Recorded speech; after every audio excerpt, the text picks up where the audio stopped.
Okay.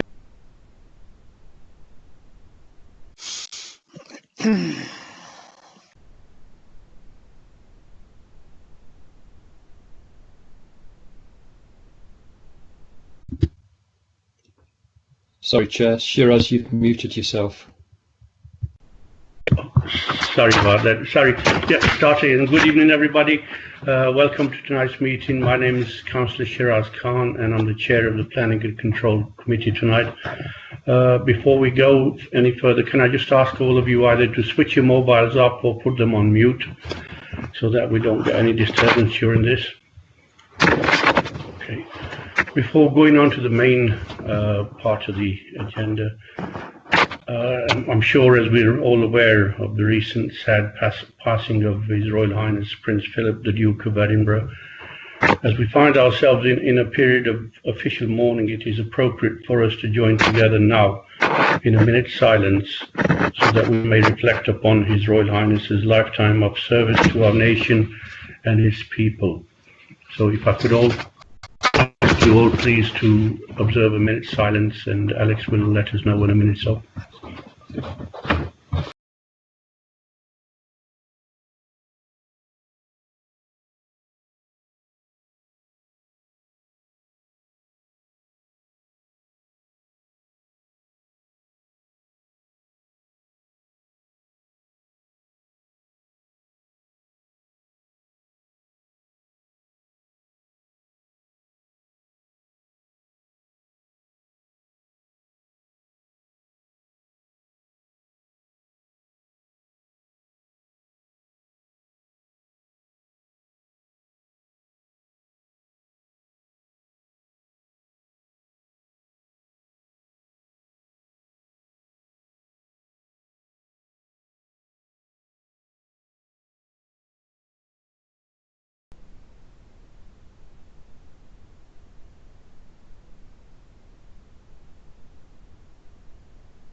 Chair, that's 1 minute.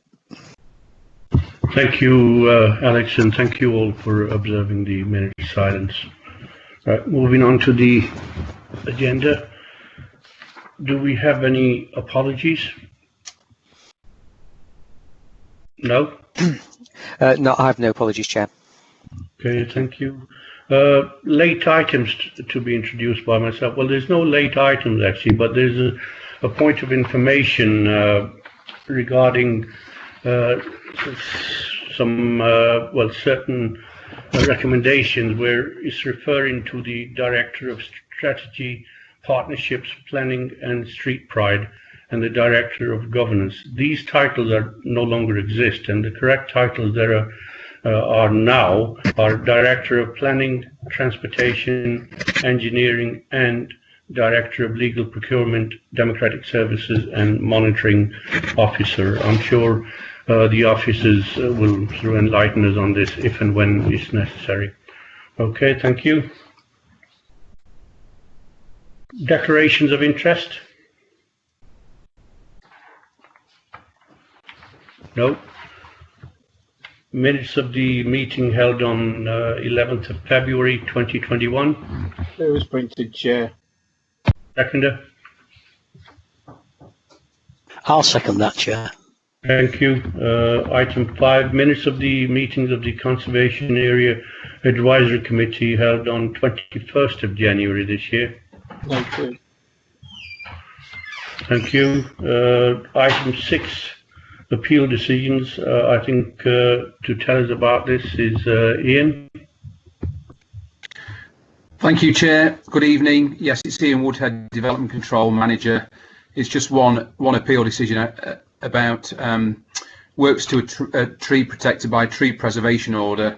We refused consent for it on the basis of it being unacceptable works. It went to appeal and the inspector agreed with us.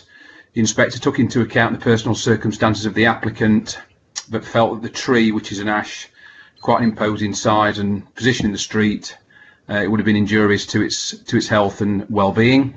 So it's a welcome decision, Chair. And I just also mentioned that It's part of the portfolio of work from our tree officer, Andy Sherville. You may know Andy. He deals alone and looks at all applications pertaining to tree preservation order consent, section 211 notices for works to trees in conservation areas, all works to trees affected by development proposals, and also unauthorised tree work. So he's got a large caseload to deal with, and this is one example of his work. So he's a big asset to the team, and yeah, and I'll take any questions on this particular case, Chair. Thank you. Anybody have any questions? No, good. Well, thanks to you, and also to Andy there, doing a good job. Right, moving on to item 7, which is applications to be considered by the committee tonight. And item number 1 is pages 1 to 39, assembly rooms, and to tell us about this is Paul. Thank you, Chair. Paul Clark, Chief Planning Officer. The assembly rooms. This application seeks planning permission to demolish the assembly rooms and the adjacent multi-storey car park. This application is required because the site is located within the city centre conservation area. In terms of housekeeping, the applicant has updated the outline development method statement to reflect the agreed approach to archaeology as set out in the written scheme of investigation and as advised by the county archaeologist. We have subsequently received and they have been previously circulated to you 3 letters of objection. Their concerns can be summarised as: we need to save this incredible asset for Derby and future generations as the jewel in Derby's crown. It is a high quality modernist building. Replacement will be incredibly expensive and vastly inferior. It is a valuable resource with embodied carbon. Demolition is contrary to sustainable development goals. This is self-harm and vandalism. It is a landmark that needs imagination about reuse. And since the fire in 2014, the building has remained vacant. The building is not listed and benefits from a certificate of immunity issued by Historic England, preventing statutory listing, which expires in May. I understand that a further certificate of immunity has been applied for. As a result of the proposed works, 7 trees will be removed. No development proposals accompany this application. As your report indicates, there have been 19 indications of support and 38 objections, which includes a petition which just now, I checked earlier, contained 1,602 signatures to save the assembly rooms. In considering the merits of the proposal, the comments of the Head of Regeneration and Projects at 5.1 of your report are very relevant. Granting the proposal will be providing commercial confidence for future investment and ultimately realising a development scheme for the heart of and worthy of Derby and its citizens. These sentiments are echoed by Marketing Derby. Page 4 of your report summarises the main points for and against the scheme. There are clearly 2 polar views, but importantly, something needs to be done to help regenerate the heart of the city, and this application is the first step along that road to realise that ambition. The assembly rooms is a designated heritage asset by virtue of its conservation area location. The heart of your report reproduces the various interested parties' views. Section 7 seeks to negotiate the planning path through those views, focusing on the planning merits of the scheme. There is policy support for redevelopment of the site in Policy AC2. This proposal does not provide any certainty in relation to the future uses of the site. The suggested condition, condition 1, on page 38 of your report, seeks to give that comfort. Now I'll return to that condition later. Heritage policy seeks to preserve and enhance the special character of the conservation area. Indeed, Heritage England expressed concern that demolition on its own would have an extremely harmful impact on the marketplace, with a high level of less than substantial harm to the character of the conservation area. As members may recall, this harm should be weighed in the balance against the public benefits of the proposal. Now, recent case law has stated that in considering public benefits, we can include the potential future benefits as well as actual benefits. I do take some comfort from the applicant's intentions to progressing an appropriate and sensitive replacement in parallel. In this respect, condition 1 on page 38 reaffirms that comfort. In conclusion, progress on a site vacant since 2014 is very welcome, where some certainty along the route forwards, as controlled for by condition 1, is very helpful. It is suggested that the resultant market confidence from the anticipated redevelopment of the site would generate wider public benefits in terms of future expenditure, footfall and city centre activity. This is a finely balanced case, however. Condition 1 seeks to take that first step to allow in principle the demolition, but not in isolation. Any long-term proposal for the site will need planning permission and will be assessed and judged in this arena at some future point. It is there that we will ask, is this good enough for Derby? If the answer is yes, planning permission can be granted, but the assembly rooms would still not be demolished until there is a contract in place for that rebuild construction. Only then, by virtue of condition 1, could the assembly rooms and car park be demolished. So we have control in place to ensure that the future buildings are scrutinised and accepted through the planning process and contractually bound to be delivered before demolition commences. With these controls in place, I recommend that planning permission is granted. You will note that the Secretary of State for the Ministry of Housing, Communities and Local Government has taken an interest in this proposal and has asked me to refer the proposal for his consideration. To that end, members can therefore be minded to grant, should you concur with my views, as per my recommendation at 8.1 on page 37 of your report. Now, if you follow that line, we will then refer the matter to the Secretary of State. Chair, you have 3 speakers, Mr. Jenkin, Ms. Holland and Mr. Smith. Thank you.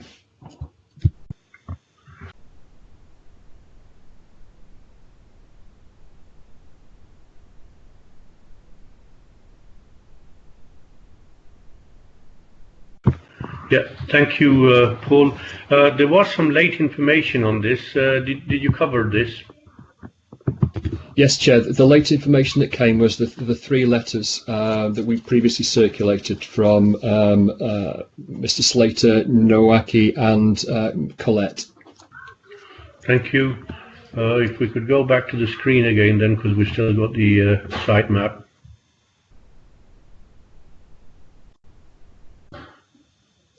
Can we go back to the screen? Take the site map away. Need to leave it on, Chair, for the timer. Sorry. Right. Okay. Okay. We have a speaker. The first one is Mr. Smith. So welcome, Mr. Smith, to tonight's meeting. And as with everybody, you have 3 minutes to speak on this. Thank you, Chair. Just checking you can hear me okay. Yes. Excellent. Okay, thank you. Well, following the fire in 2014, the Council has considered a range of options for the assembly rooms, including a refurbishment scheme which would have retained the building as a performance venue. And members may recall that this refurbishment project was stopped when building surveys showed the cost of that scheme would have exceeded £33 million, significantly over initial budget expectations, and it was deemed that this was not offering good value for money for the Council.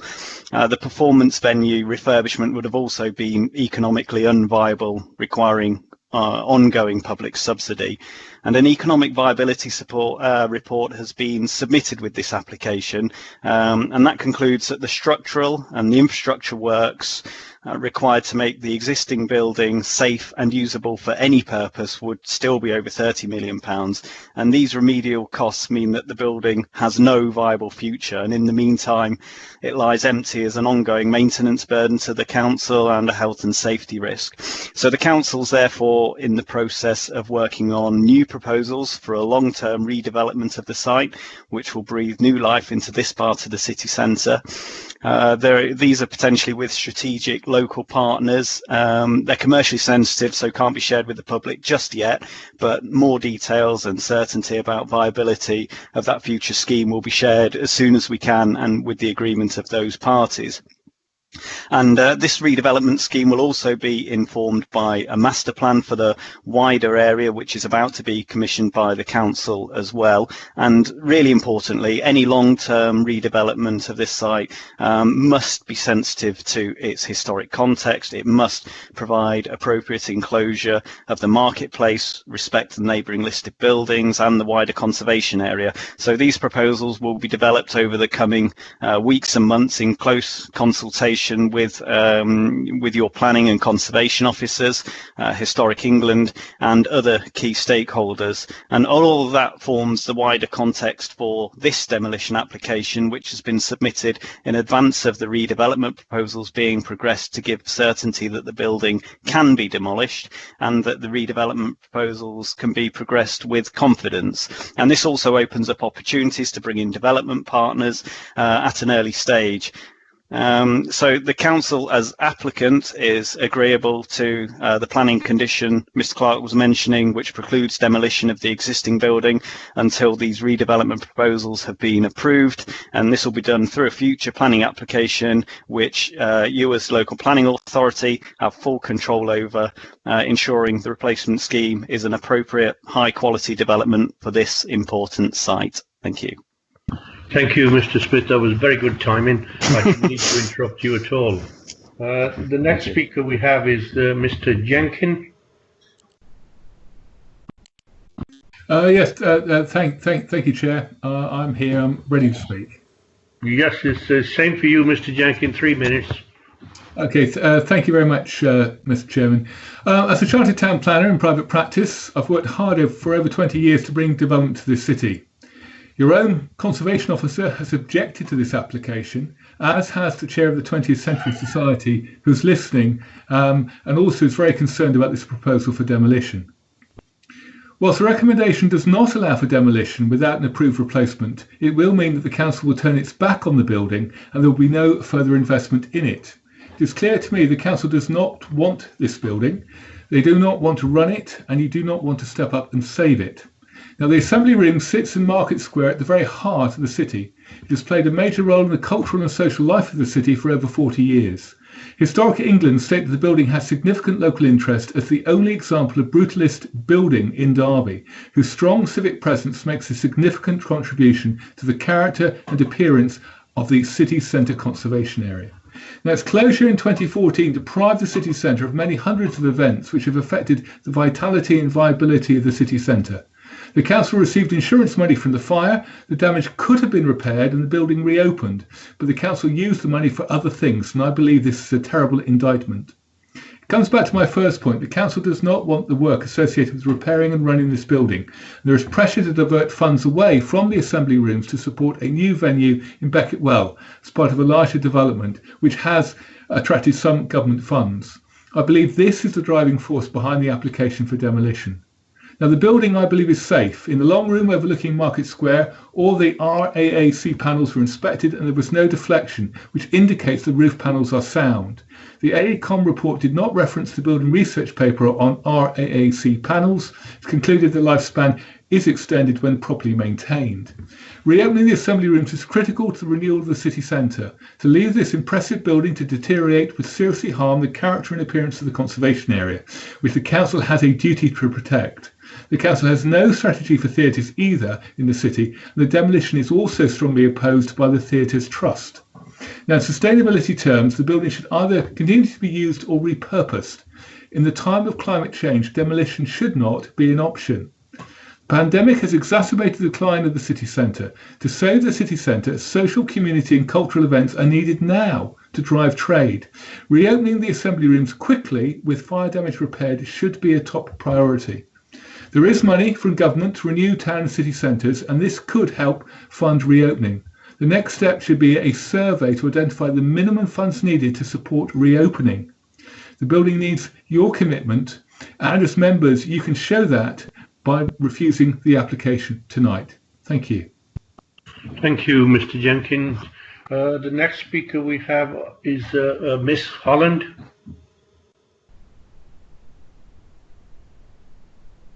Miss Holland? Do we have Miss Holland? Hello, can you all hear me? Yes, well, we can hear you. Okay. Hi, I'm Sheena Holland, and my business has been based in the Cathedral Quarter since 2011. I had a vintage shop in Sadlergate and organised Derby Night Market, Nottingham Night Market and Create at Spitalfields, London. I ran Derby Night Market for 5 years on the marketplace and in all the surrounding streets and venues. On cold November nights, we reached footfalls of around 22,000 with over 200 market stalls on just one evening. There were 13 shops vacant in Sadlergate when I started this event, and after 2 years, Sadlergate was fully occupied. My aim was to increase footfall in this area by holding events, plus bring local sellers to an area of the city that had become quieter due to into opening and the closure of big chains, leaving our high street struggling. There is continued need to add events and markets to bring footfall to the Cathedral Quarter because it houses all of our independent shops, who essentially are local sellers from Derby and surrounding locations. In the first half of 2020, figures published by PwC show on average 60 stores closed per day in the UK permanently. This data does not cover independent shops. This closure of shops shows a crisis on the high street that's cost thousands of jobs. With this situation, the city centre will need to rely on independent retailers and business owners to survive. With the assembly rooms being in the Cathedral Quarter amongst independent shops, the consent to demolish the assembly rooms will bring the health of the city centre much harm. Instead, the council should take short-term action to reopen the ground floor businesses while investigating uses for the building or even a possible sale of the building. In doing so, this will encourage greater use of the market square in the next couple of years for outdoor events and pull more footfall into this area. We all still want and need to physically visit shops and leisure operators, but with changing consumer preferences and shifting demand due to COVID, there's a huge risk, with the main city car park and venue being derelict for years, that the heart of our city presents itself as shut. Surely our strategy out of COVID is to open as many buildings as possible for as long as possible. As part of our approach to the city centre, we need to build on the past and not demolish it.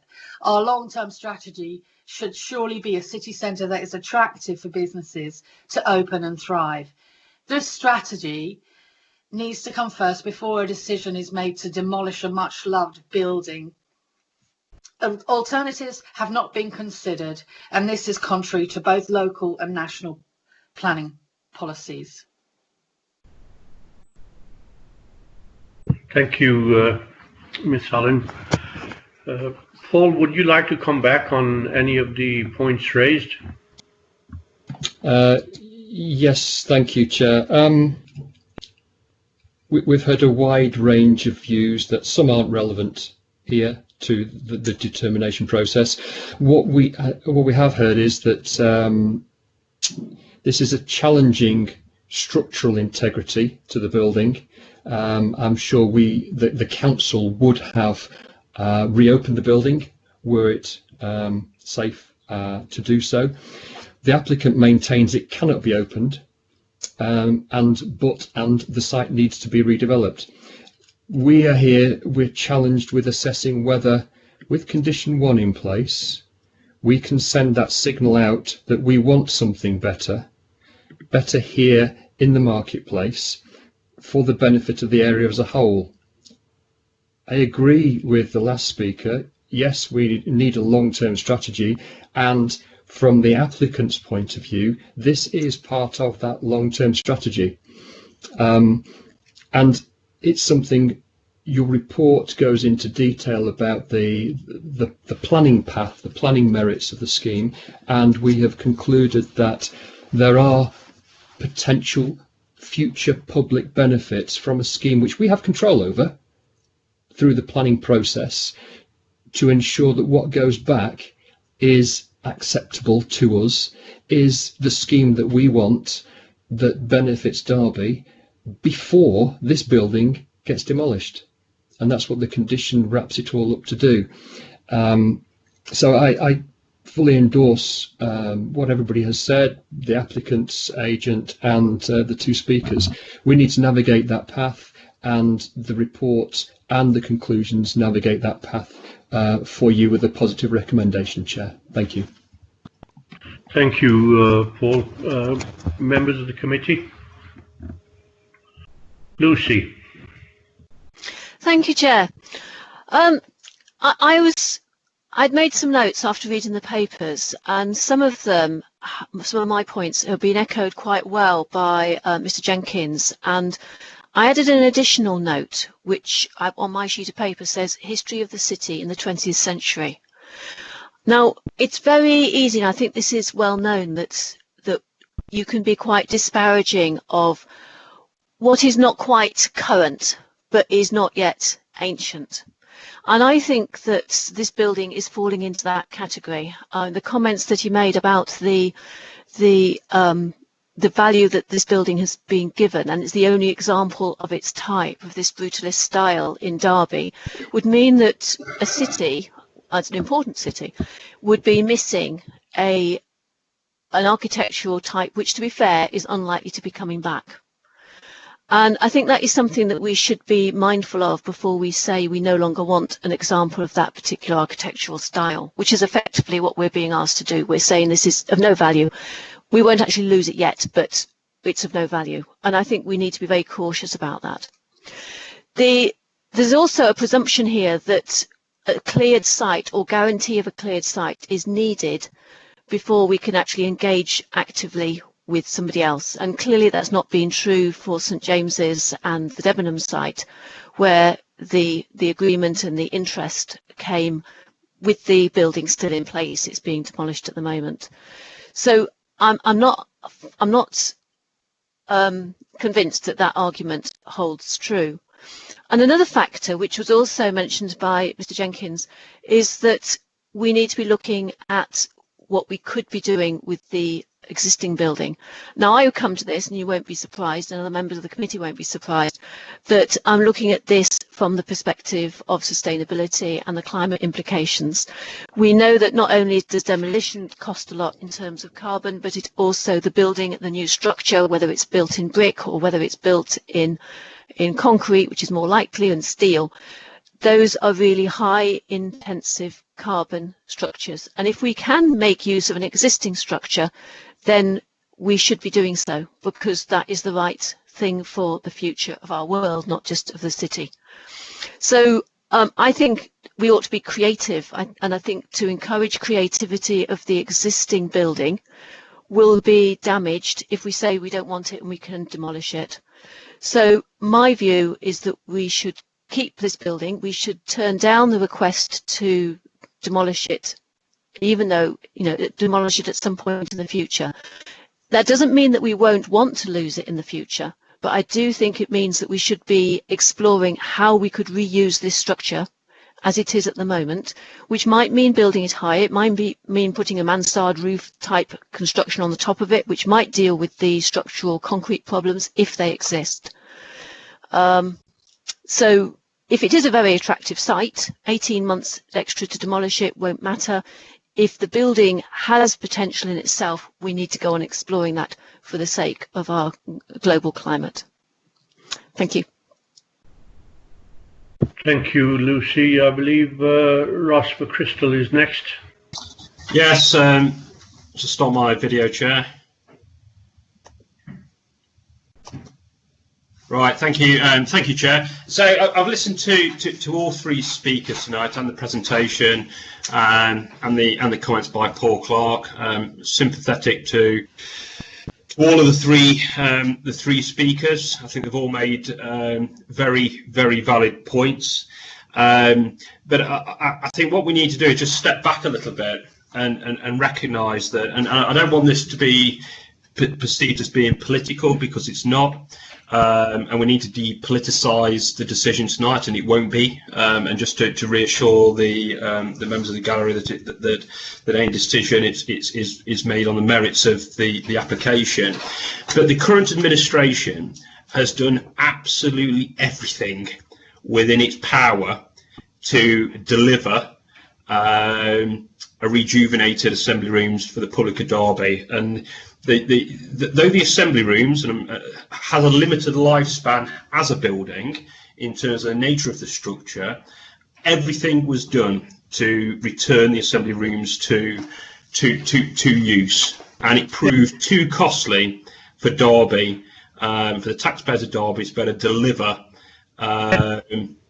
Yeah, Ross, can I just step in a minute? I know you started out by saying that, it's not political everything. So this is grateful if you can confine yourself to what's on the table today. I'm sure you stating everything's been done. There's plenty of others who will say, well, not much has been done. So if you could just stay to tonight's application, that would be great. Thanks. Right, well, I'll do my best, but it is relevant. So everything has been done to try and reinstate the assembly rooms, and we all recognise that Derby City Centre needs to be rebalanced. Rebalanced in terms of increasing and improving footfall into the Cathedral Quarter, and there's absolutely no doubt about that. The assembly rooms itself, granted, it's a piece of brutalist architecture, and it's a one of a kind for Derby City. This isn't the Barbican, it's not even the Trellick Tower, but I understand that some people may find this of architectural importance to Derby Centre. But what's really important is about giving the Cathedral Quarter the best chance to thrive and succeed in the short term, medium and long term. The only way to move on from where we are now, considering the cost of regenerating the assembly rooms, is to demolish it. It's not ideal. It should never have been left this long, but we are where we are. I absolutely believe the best thing for Derby City Centre is to remove this building, get on the conditions that have been put in place by planning officers, so we can then begin looking at regeneration of this part of Derby City Centre. Thank you, Chair. Thank you, Councillor Crystal. We have Michael Carr next. Thank you, Chair. It's Councillor Carr. I'm a member of the Planning Committee and Councillor for Little Avon Ward. I do think I'm very conflicted with this. As I think at the previous attempt at a meeting, Mr. Clark said it's a very finely advanced decision, and I honestly can't make my mind up at this point in time. I'm going to wait till the end of the meeting. I'll be very sad. I'm a bit of a fan of the Casson partnership, and I'm not sure. I know there are other brutalist structures, although a number have been demolished recently around the country. So I'm not sure where any of his other work is, other than perhaps the Royal Yacht Britannia, which I think he probably employed a naval architect to design, as it's a ship, and architects don't normally design ships. But so I'd be very, very sad to lose it. On the other hand, I do understand that £30 million is quite a lot of money. I wouldn't. As I say, I'm completely undetermined at the moment. I think it's a very finely balanced decision. I'm quite swayed by what Mr. Smith said about what we intend to do, but I'm uneasy about the impact on carbon. There's a lot of what's the word I want? Embodied carbon in the building, which is going to be released when we demolish it and so on. So I reserve my judgment at the moment. Thank you, Chair. Thank you, Mike. Before we go any further, Paul Clark, you said you wanted some clarification or seek clarification. Thank you, Chair. Paul Clark, Chief Planning Officer. I was going to make a point that Councillor Kerr said that it would be a cleared site. It will not be a cleared site. What my recommendation is that with condition 1 in place, you're sending signals out to the development world. Yes, it can be demolished, but And the but is, you've got to come back to us with a scheme which works, which we're all happy with, which the planning committee are happy with. And only once you've got planning permission for the subsequent scheme, the rebuild, the enclosure of the marketplace, and then there's a contract in place for that rebuild, only then can you actually demolish the building. So it will be a tandem approach, getting the planning permission, getting the contract in place, and then you can start work to demolish. So you wouldn't necessarily have a vacant, by taking tonight's decision, have a vacant plot, a vacant site. Thank you, Chair. Thank you, Paul. Yeah, Lucy, very quickly then, did you want to come back on what Paul said?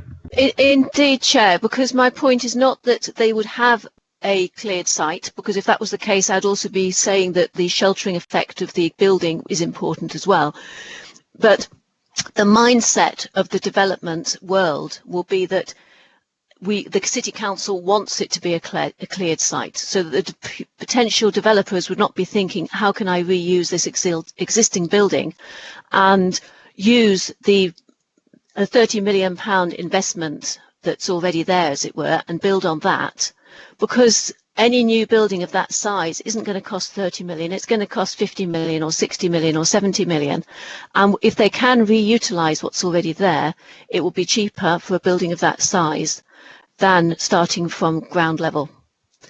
So I was very clear, but I want the development world's mindset to start with that existing building, not with a cleared site. Okay, thank you, Lucy. Councillor Paul Pegg. Thank you, Chair. It's a mess. It's a mess. This site should have been, a theatre would have been open now if the promises hadn't been made, but that's beside the point. If you read the full report, the structural report on it, the building is basically collapsing around our ears. And that is the report from the architects themselves and the structural surveyors and everything else. And that's all I can go on as a layperson. That is all I can balance the pros and cons on. As Mr. Clark says, until we have a definite planning application that we sanction as a committee, then the building will not be demolished. I believe that's right, isn't it, Mr. Clark? Thank you. And so therefore, we have no alternative, in my opinion, but to move things forward. It's all right to keep saying, we've got to protect these buildings, we've got to protect these buildings. In my view, and it is my view, it's an ugly building. It always has been an ugly building. And I don't know anything about the architect or anything, but I personally think it's a blight on the marketplace to what I know as the marketplace. It doesn't blend in with the corner buildings or with Sadlergate at all. It falls out of favour there, as far as I'm concerned. And basically, Chair, that's all I've got to say on the issue. I think it's well past its sell-by date, and it can never ever be refurbished and put back into use. Thank you, Paul. Councillor Joanna West. Thank you, Chair. Let me see if my video wants to work today. And if not, I shall talk to the screen. I shall start. I walked past the former DRI earlier and I beamed at it. I beamed that this committee had managed to save both Pepperpot Towers and love the fact that the one that was supposed to be demolished has been brought back to life. Going back to this one, as Councillor Kerr's already said, we don't need to have planning permission in place to demolish the assembly rooms for something to be done with it in the future. It may well be that somebody would come forward wanting to use the building as is. Just because Derby City Council is unable or unwilling to return the assembly rooms to the central hub that it once was, does not mean that nobody else will want to or be able to. Giving planning permission to demolish a once, Giving planning permission to demolish it once a suitable plan is in place does not really seem like Derby City Council is moving forwards. It's been suggested that to give Derby City Council and the Cathedral Quarter the best future is to see the building demolished. The only suggestion I've heard so far mentioned is a surface car park, which is hardly innovative or pivotal to the Cathedral Quarter or the city centre. I wouldn't want something so important to the city to be agreed or refused in advance of knowing what the future use may be. As other councillors have said, I'd much rather see planning permission granted or refused based on an actual application. Thanks, Chair. Thank you, Councillor West. Councillor Steve Hassel. Thank you, Chair. Just get my video on. There we go, so we can see who we are. It's not behaving. It's not happening. I'll have to just give you audio. It's not coming on, I'm afraid. I think the importance of tonight's meeting is kind of pivotal, really. I think people need to decide for themselves, which they obviously will do, the importance of this decision. You know, we've had a vacant site basically for going on for 7 years. And while I appreciate the economic impact is massive, people have mentioned the the environmental impact, which, you know, while valid, I think, you know, the city has got to move forward. My fear is that if we decline this tonight, and which is quite a sensible measured approach, which, you know, it's a good check and balance. It doesn't allow anyone to put anything there or it be knocked down without a viable plan. So that protects us to that degree. I think any kind of indecision tonight will just merely kick this into the long grass for potentially another 7 years until someone else has a different idea of what to do with the site. I think, you know, we've got a declining high street offer. And you know, that's always persuaded by the actual person on the street and how they shop, and clearly at the moment that's an online offer. But if we're going to get people back into this city, if we're going to make sure this city's open for business, and if we're going to make sure that our city can compete with its neighbours, we need to be doing something. Now, you know, there's a part of me that says, yeah, it's always been there and all the rest of it, but let's not forget the building that replaced. Did that have far more architectural merit than the one that we're talking about tonight? I would argue that it did. However, we've really got to grasp this decision by the horns, make a decision, show that this city is open for business, and actually move forward and inject some confidence into both developers and the shopper and the visitor, which our city desperately needs. Thank you, Chair. Thank you, Steve. Paul Bettany. Thank you, Chair. Paul Bettany, Councillor Paul Bettany from the Bolton Ward. I'm a member of this committee. What is blatantly obvious to me is we can't leave this site as it is. So, although it is a very fine balance at the minute, shall we keep it, shan't we keep it? I'm a little bit uncomfortable with passing something to demolish this building, not knowing what is actually going to take its place. But at the same time, I do appreciate that we can't just carry on as we are, leaving it like this and kicking the ball, kicking the can down the road. And it's a hard decision, this one is. But I think on balance, I'm going to vote for this, to be honest. Thanks, Chair. Thank you, Paul. Anybody else? Well, as a number of you have said, you know, it is a difficult decision, and what we have to look at is, are we going to leave it as it is and hope somebody comes along and says, yes, I want to refurbish it or do something, and you know, another 5 years' time we're still here, nothing happens, or do we want to make sure that we grant, you know, permission one way or the other, whether it's through Secretary of State or us, on the basis that somebody has to come up with the proper plan, with something that we can accept, whether it's us in this committee or somebody else. Lord knows when somebody's going to come up with a plan to do something with it. But which is the lesser of two evils? I mean, when you look at it, it's the devil in the deep blue sea. But we have to do something. As Steve Hassel said, it's been 7 years. Can we afford to wait another 3-4 years? I understand what Councillor Kerr has said and a couple of other people, that we want to see this, sort of working, as it were, to bring footfall to the Cathedral Quarter, have a sort of vibrant marketplace, city centre, but it's not that vibrant at the moment because of the building just being as it is. So it's a hard decision, but one that we have to make ultimately, because it will mean one way or the other that the city centre gets the benefit and becomes vibrant, because this building has to be brought into use, whether it's as an existing state or demolished and a new building put on. So, one way or the other, we have to make a decision. It's just been dragging, and those of you that know me in the last 16 years that I've been on this committee, I've never politicized any issue, and I don't intend to tonight.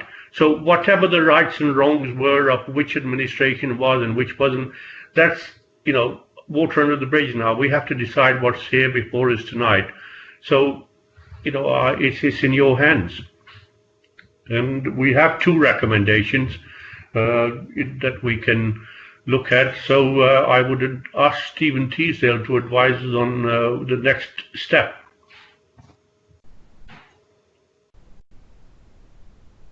Are you there, Stephen? Yeah, sorry, Chair. Stephen Teasdale. I'm just sort of trying to get my video on. Yeah. Well, yeah. You've got the recommendations. Sort of. Basically, one, to refer to the application, the application to the Secretary of State, and subject to the application not being called in, to grant planning permission with conditions. So basically, it's for the committee to actually take a vote on those recommendations as they are printed. Okay. Well, there are 2 recommendations, and would somebody like to move to the vote the first recommendation A, which is to refer the application to the Secretary of State for the Ministry of Housing, Communities and Local Government, with this report and a resolution that the members are minded to grant planning permission with the conditions that Paul Clark spoke about earlier on. Chair, sorry, just to clarify, the 2 recommendations are together, so you can vote on both together. They are collective as such. So I would ask members to take a vote on both A and B as such, because it has to be referred to the Secretary of State. But B's also applicable. So both recommendations you need to take a vote on collectively tonight. Okay, thank you for clarifying that, Stephen. Right, would somebody like to move it to the vote? To the vote, Chair. Move, Chair. Alex, I believe you will be doing the honours, or is it Stephen Mason? Chair, thank you, Chair. It says Stephen Mason here, Democratic Service Officer. I'll go through the members now for the vote. I don't think we have Councillor Anderson on the call. Councillor Bettany, please. I confirm my presence, and I've listened to the presentation and debate, and I vote in favour of both of the recommendations, A and B. In favour, thank you, Councillor Bettany. Councillor Kerr, please. Hi, I confirm my presence and have listened to the presentation and debate, and I vote to refuse planning permission. You vote in favour, no, against, sorry, Councillor Kerr, is that correct? You're voting against the recommendation? I'm voting against the recommendations. I'm voting to refuse. You're voting against the recommendation as it is at the moment, Councillor Kerr. Thank you. Councillor Carr, please. Thank you, Stephen. I confirm my presence and have listened to the presentation and debate, and I vote in favour. In favour, Councillor Carr. Thank you. Councillor Hassel, please. Yeah, I confirm my presence and I've listened to the presentation and debate and I vote in favour of the recommendations. Thank you. In favour, Councillor Hassel. Thank you. Councillor McChrystal, please. I confirm my presence and I've listened to the presentation debate and I vote in favour of the officer's recommendations. In favour, Councillor McChrystal. Thank you. Councillor Nawaz, please. I confirm my presence and I have listened to the presentation and debate. I vote in favour. In favour, Councillor Nawaz. Thank you. Councillor Pearce, please. I confirm my presence and I've listened to the presentation and debate and I vote in favour of the recommendations. In favour, Councillor Pearce. Thank you. Councillor Paul Pegg, please. I confirm my presence and I've listened to the presentation and debate and I vote in favour. In favour. Thank you, Councillor Pegg. Councillor West, please. Thanks, Stephen. I confirm my presence and have listened to the presentation and debate. I vote against officers' recommendations. You vote against. Thank you, Councillor West. And finally, yourself, Chair. Thank you, Stephen. I confirm my presence and have listened to the presentation and debate, and I vote in favour. You vote in favour, Chair. Thank you. So that's 8 in favour and 2 against. Thank you. Thank you, Stephen. The recommendation is carried. Moving on to item 2, which is the former Celanese site, pages 40 to 104, and to tell us about this is Mr. Ian Woodhead. Thank you, Chair.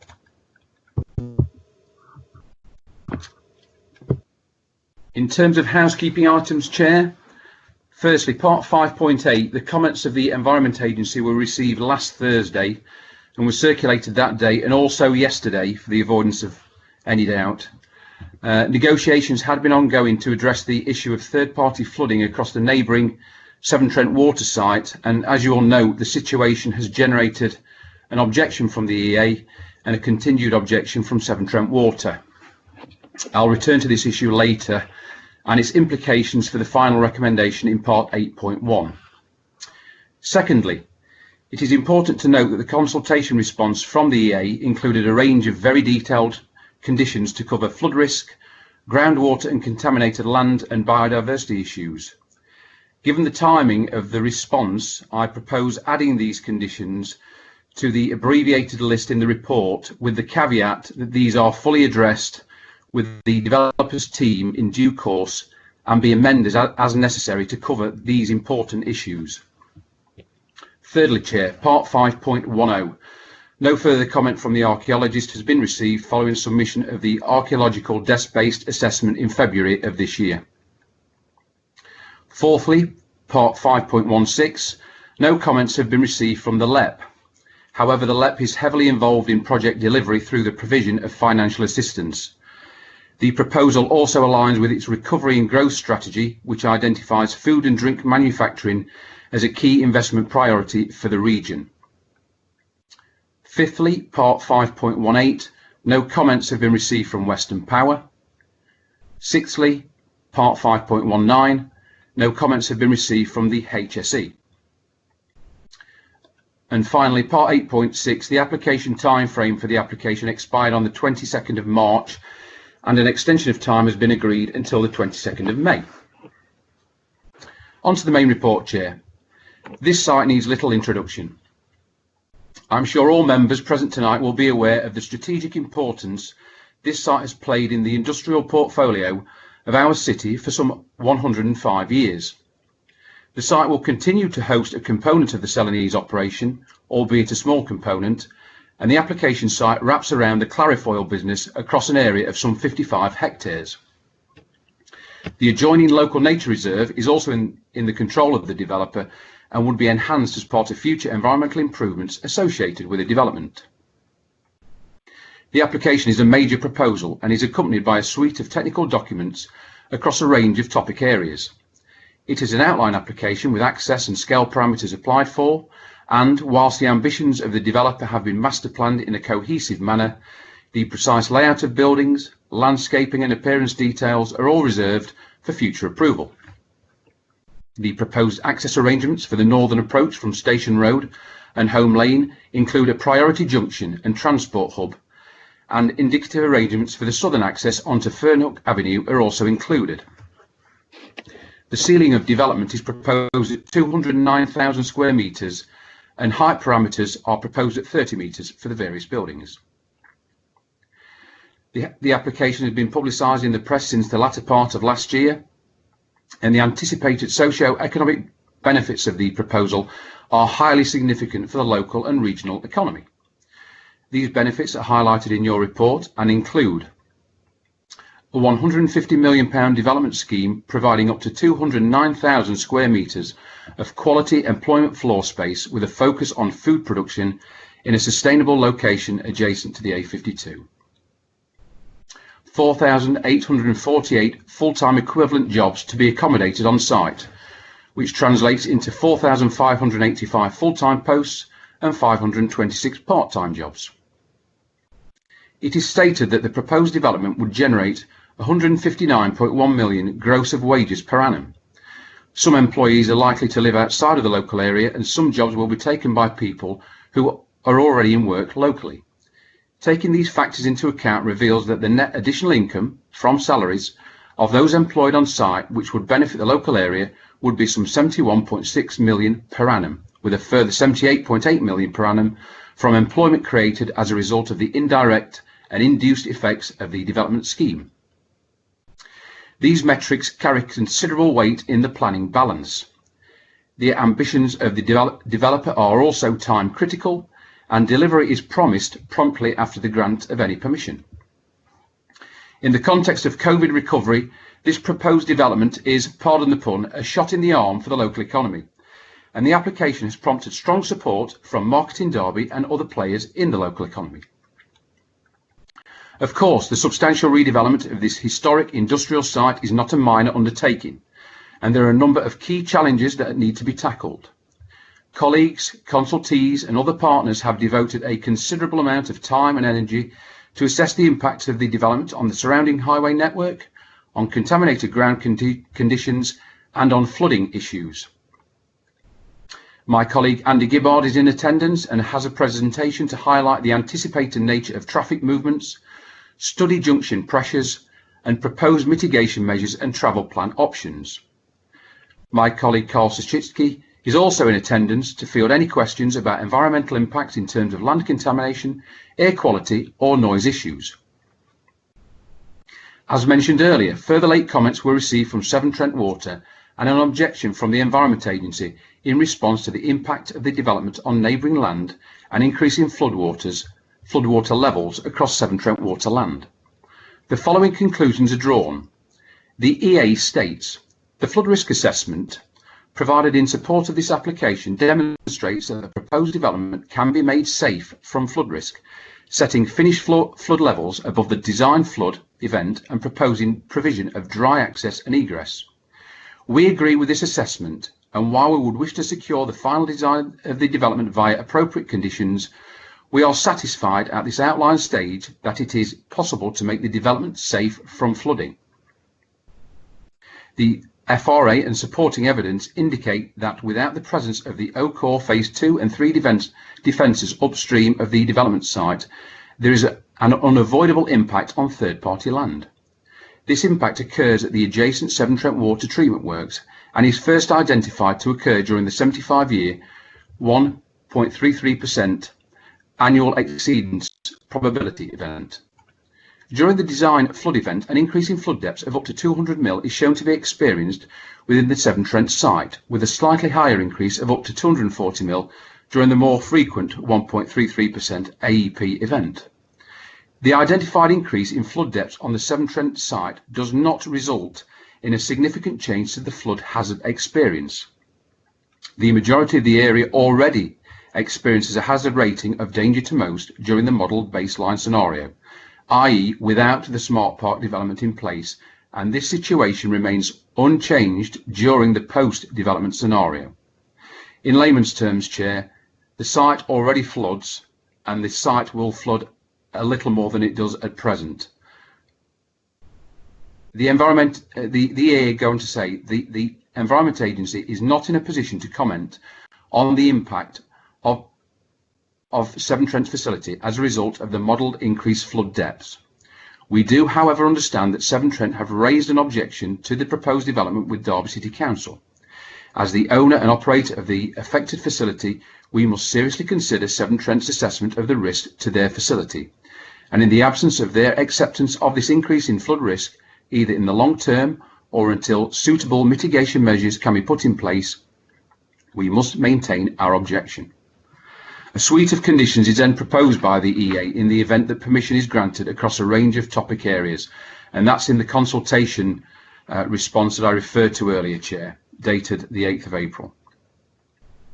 Severn Trent Water state, we are concerned about the increased flood risk to our land that this development would cause, not just around the obvious impacts during a flood event, but also with regard to how such an increased risk could impact on any development or future use of our land.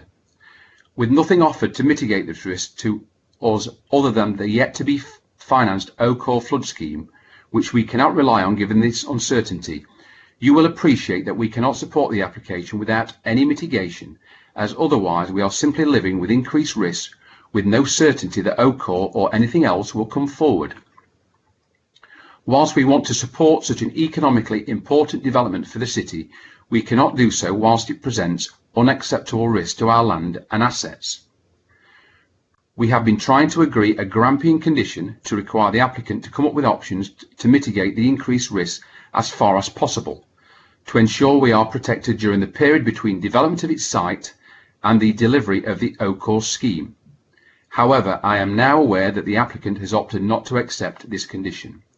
Therefore, with no mitigation offered directly or via a condition, our objection to the application must remain in place. The solution to address the issue and to secure some form of mitigation was via condition number 14, as included in the report, and this was the case at the time of writing the report. However, the applicant's agent formally confirmed last week that this approach was not acceptable to the developer or their funders. To clarify the issue for members' benefit, the developer has provided updated flood modelling information using corrected topographical data to highlight the anticipated flood depths on Severn Trent Water land. It is important to note that the Severn Trent Water site floods at present, and based on the updated information, the increase in flood levels in the 1 in 100 year plus 30% for climate change scenario would not seriously affect the operational assets on Severn Trent Water land. The modelling predicts that water levels at the tank walls of the water treatment works would increase as a result of the proposed development by some 230 millimetres. The tank wall stands some 1.23 metres above ground level, and in that scenario, over 70% of the tank wall would remain above the increased flood water level. Therefore, based on this information, which has been modelled by reputable consultants JBA, I would suggest that whilst flood levels are increased on the neighbouring site, it is not to a degree that would, on the face of it, be unduly detrimental to the operational capabilities of Severn Trent Water. But, of course, the objection from Severn Trent Water remains, and the water company is best placed to consider the use and value of all operational assets on its site. Although there would be a contravention of DCLP1 policy CP2 in this regard, I consider that it is not an overriding policy issue to tilt the overall planning balance and positive recommendation in your report. I think that is still decisive, Chair. The formal objection of the EA does, though, prompt referral, as per the previous Assembly Rooms report, to the Secretary of State, this time in accordance with the provisions of Circular 02 of 2009, and hence the need to amend the recommendation to read as follows: to authorise the Director of Planning, Transportation and Engineering to refer the application to the Secretary of State in accordance with Circular 02 of 2009, with an indication that members are minded to grant permission for the reasons and subject to the conditions, excluding condition 14, and those conditions recommended by the Environment Agency, and securing the planning obligations as set out in this report. Accordingly, Chair, I promote this amended recommendation and invite Andy Gibbard to present his work on behalf of the Highway Authority. And as you know, Chair, there are no speakers. Many thanks. Thank you, Ian. Mr. Gibbard, would you like to carry on where Ian left off? Thank you very much, Chair. Andy Gibbard, Highways Development Control and Transport Planning. The committee papers include detailed highway comments on this application. As such, this presentation provides a summary of these comments and briefly looks at the access routes, proposed junction layouts, predicted trip distribution, operation of the level crossing, main highway impacts, off-site mitigation and sustainable transport improvements. The first slide here presents the main access routes to the development. The application that has been submitted is for a phase 1 proposal, which includes 58,000 square metres of industrial development, and the full development, which is around 209,000 square metres. Phase 1 will initially only be accessed from the north via a new junction off Home Lane. The red arrows show the main access routes, which will be from Station Road and Rainsway via Celanese Road. It's proposed that a second access is constructed when the other phases of the development come forward. The orange arrows show the main access routes to the southern access, which will be via Fernhook Avenue. This is a private road from the A6 Rainsway Junction that currently serves Derby Commercial Park. The major impacts from this development will be at the points where traffic distributes from the development and first accesses the surrounding network. The red circles highlight these points and the junctions that were assessed as part of the transport assessment. It's important to note the highway network that's shown in green on this plan. This is Highways England's strategic road network. As such, they've been consulted and are responsible for some of the junctions that have been assessed in the transport assessment. Next slide, please. Slide 2 shows the proposed northern access arrangement, and the aerial photograph shows the existing layout. The proposed access will be a simple priority controlled junction. A number of other options were considered by the applicant, including a roundabout and signal control junction.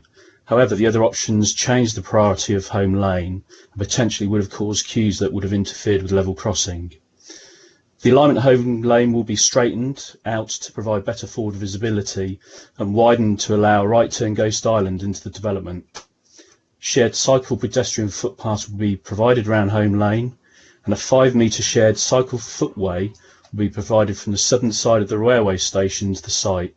Drop curbs and refuges will also be provided at junctions and across Home Lane to form a link to the proposed transport interchange, which is shown in the drawing to the north of the site. Next slide, please. Slide 3 shows the proposed southern access arrangements, and the aerial photograph shows the existing layout. The second access will open with the construction of the development beyond phase 1. The form of the access already exists, and a roundabout with an arm into the Celanese site was constructed as part of the Derby Commercial Park development. The development proposes to improve the access by constructing a shared 3.5-metre cycle pedestrian footway on the development side of Fernhook Avenue, and that's shown in yellow on the drawing. Drop crossings will then be provided, will provide a link to the shared cycle footway link on the opposite side of Fernhook Avenue, which then links the Riverside Path and cycle network that runs along the A6 and Alveston District Centre. Next slide, please. Moving on, this slide shows the distribution of development trips from the northern access only as a result of the phase 1 development. The predicted trip generation is based on 40% of staff working a 3-shift patterns system, which is 6 AM to 2 PM in the afternoon, 2 PM to 10 PM in the evening, and 10 PM to 6 AM in the morning. Further 40% are expected to work a normal day shift between 6 in the morning and 6 at night. The remaining 20%, such as office, sales and canteen staff, will work a flexible shift between 7 in the morning and 7 at night. HGV movements equate to around 10% of the total trips shown. So for phase 1, this equates to around 2,000 two-way vehicle movements over a 24-hour period. The example shown here is the AM commuter peak. and a predicted total of 192 two-way vehicle movements are predicted to be generated. Red lines and thickness show the pattern and volume of development traffic. The PM peak is very similar in trip pattern, although the trip generation is predicted to be slightly less, with around 181 two-way movements. Really, with phase 1 trip numbers, they dilute very quickly across away from the site, and other than an increase of 100 vehicles on Station Road, the numbers on other links are relatively small. Therefore, the predicted impact of phase 1 is expected to be relatively limited. Next slide, please. This slide shows the distribution of the full development, with both the northern and southern accesses open. The orange bands show the distribution of the PM peak development traffic. In total, the overall 24-hour trip arrival and departures are predicted to equate to around 7,000 two-way vehicle movements for the total development. In the PM commuter peak, this equates to around 652 two-way vehicle movements, and in the AM peak it's slightly higher, around 737 two-way vehicle movements. You can see from the drawing that the largest development traffic flows is on Fernhook Avenue, around 300 two-way vehicle movements, Station Road around 220, and Celanese Road around 120. The southern access clearly takes away a significant amount of pressure from the northern access routes. While Celanese Road and Station Road were historically the main access routes into this industrial area, the modern road through Derby Commercial Park provides a better direct link to the strategic road network, particularly for HGVs. The slide also highlights in red the junctions where there is a material impact. The black circles indicate junctions on Highways England's network, and the green circles where there is no material impact, or where the junctions still operate within capacity with the development in place. So the main issues are Willacroft Road, Nottingham Road Junction, Belmore Way, Rainsway Junction, and to a lesser extent Acorn Way, Derby Road Junction, Station Road, Nottingham Road Junction. Next slide, please. However, before discussing the wider impacts, particularly on Nottingham Road, there is a question over how the operation of the level crossing might impact on the development, or vice versa. A survey of the barrier and the frequency and total time that it remains down was undertaken by the applicant over a 24-hour period. During the AM and PM peak periods, the barrier closed around 8 times in that hour for a total of 23 minutes in each hour. On average, the barrier was closed for 2 minutes 40 seconds during each peak hour. The longest the barrier was closed was around 4 minutes 15 seconds. Further on the survey day, the barrier was recorded closing once for a total of 15 minutes. This slide translates the closure times into predicted southbound queues in the AM peak when development traffic is arriving into the works. It shows the existing scenario, the scenario with the phase 1 development, and a scenario with the full development. The blue lines show the queues when the barrier closes for 2 minutes 40 seconds, orange for 4 minutes, and the purple for 15 minutes, which is the exceptional case. The frequency of the barrier closure and potential queues could potentially act as a natural control for development traffic on Station Road. Members should note that Network Rail has asked for a planning condition to control the volume of development traffic on Station Road to phase 1 levels. Highways support this position because controlling traffic on Station Road helps to control the amount of development traffic using Nottingham Road. As you might be aware, Nottingham Road is already congested and there are limited improvements that could be implemented. However, there still remains a question of exactly what scheme could be implemented to control traffic on Station Road, or whether because of the barrier it is necessary to do so.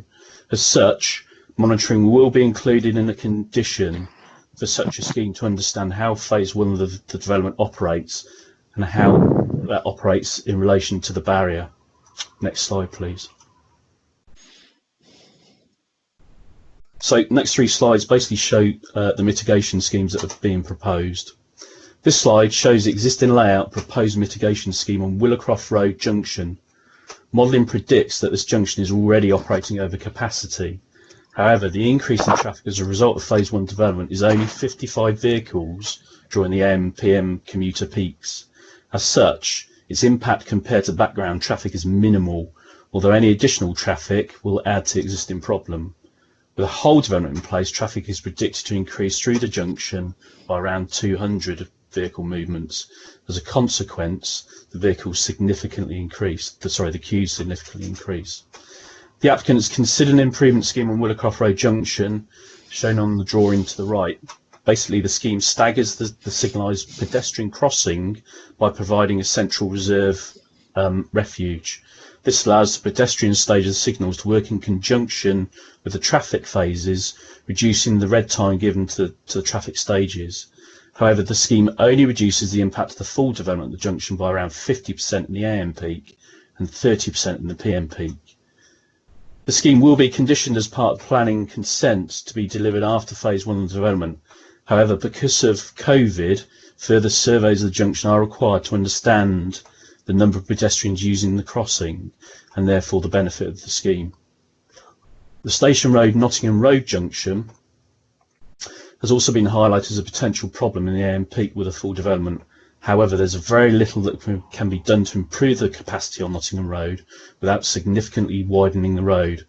In reality, the amount of traffic that arrives at this junction is controlled by the Willa Road Junction and the traffic signals. Critically, the queues on the Station Road arm of the junction are predicted to be minimal. As previously mentioned, Network Rail has requested a planning condition for a scheme to control the level of traffic on Station Road to phase 1 traffic levels. The scheme would help manage the residual impact of the development on Nottingham Road and access to the site. Next slide, please. The Belmore Way Rainsway Junction was assessed with the full application only, which assumes that around 50% of the development traffic will use the southern access and Fernhook Avenue. In total, the development increases the level of traffic through junction by around 180 vehicles during the AM peak and 230 in the PM. Derby City Council's analysis identified in the PM peak scenario the junction is very sensitive to the right turn movement from the development northbound onto the A5111 Rainsway, as shown on the diagram by the red arrow. This is because of the short right turn lane on the overbridge and low storage capacity of the roundabout circulatory. A number of options have been considered to provide an improvement of the junction. These include widening the southern arm of the Alveston side of the junction to provide a third short ahead and left lane, which is shown on the third drawing. This improvement allows more vehicles across the southern arm stop line and more green time to be given to the overbridge arm and right turn movement. Alternatively, the applicant favours a scheme to lengthen the right turn short lane on the overbridge by widening the carriageway. Both options achieve the same outcome and provide a significant benefit in the AM peak and negate the impacts of the development in the PM peak scenario. A planning condition will be sought for an improvement scheme at the junction before the construction of the subsequent phases of phase 1. Next slide, please. Phase 1 of the development adds around 20 vehicles to Acorn Way Derby Road Junction in the weekday AM and PM peak hours. With a full development, this increases to around 70 vehicles. The junction modelling from the transport assessment predicts that the PM peak, the junction is operating over capacity with queues on Derby Road and Rainsway arms. As a consequence, the additional development traffic adds to these queues. The applicant has put forward a minor improvement to increase the flare length at the junction, whilst the modelling suggests that the improvement negates the impact of the development in totality. In reality, small geometric changes to junctions don't really provide any real benefit. As such, it's suggested a contribution is taken to the value of the proposed scheme for corridor improvements. Next slide, please. The final slide shows the non-car transport network around the site. The dashed lines show the segregated network of cycle routes, which includes Route 6, the National Cycle Network, and provides an off-road route into the city centre. The Spondon Linear Park route, or canal route, which passes close to the development site to the north, provides a link to Burrowash and an off-road alternative to Nottingham Road.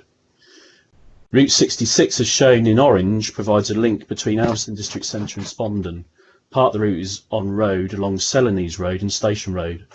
Derby City Council has an aspiration to improve the road links along this corridor and asks for a condition that seeks a cycle link improvement to offset the impacts of development on the Celanese Road. Further, the developer will provide a cycle link north and south through their development that will provide an alternative to Route 66, linking the linear park cycle route with Route 6. The proposed improvement is shown by the yellow and black dashed lines. Spondon railway station is located just north of the site, as shown on the plan by the red dot. Although only around 10 trains a day stop in each direction between Nottingham and Derby, the close location of the station actually provides a meaningful travel option by train for this development. The nearest bus stops are on Nottingham Road, around 7.5 minutes walk from the northern edge of the site and around a 12.5 minute walk from the centre. It's likely that the high frequency of buses will again offer a real option for employees of the site.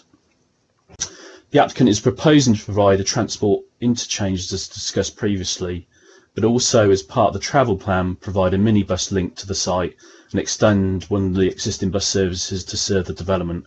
It's unclear how these services will function, particularly with the impact of COVID, but there may be opportunities to do so in the future. In addition to this, there is also a framework travel plan that has been submitted with the application, which includes other initiatives such as a cycling action plan, secured covered cycle parking, staff travel induction pack, car sharing scheme, 5% of spaces to have EV charging available, action plan and a monitoring strategy. The travel plan will be conditioned as part of the consent. So thank you, Chair. That concludes the presentation.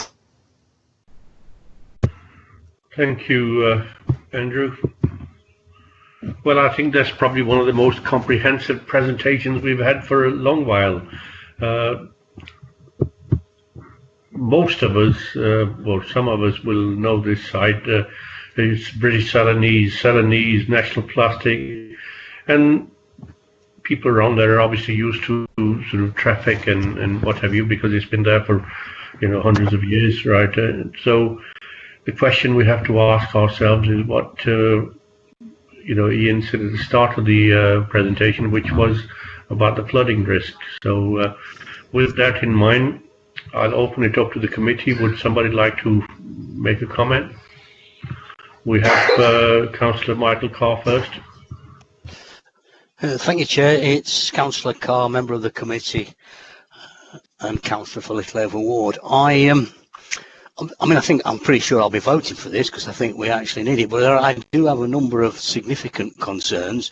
I'm not too worried about the flooding issue because I think that is Severn Trent protecting themselves against subsequent claims and such like. So, but I do have a lot of concerns about the traffic. I used to work on Rainsway, and even in those days, if you were coming back from the Spondon Borrowash side, the queues down Station Road, if the barriers were against you, was such that if you were at the top and you saw that the barrier was down, you would continue along and go around the long way around because it was quicker than queuing for the barriers to lift. This is going to make that a lot worse. Now, I suspect I'm asking for the impossible and saying we really ought to look at grade separation for this crossing, but I suspect that's not going to happen.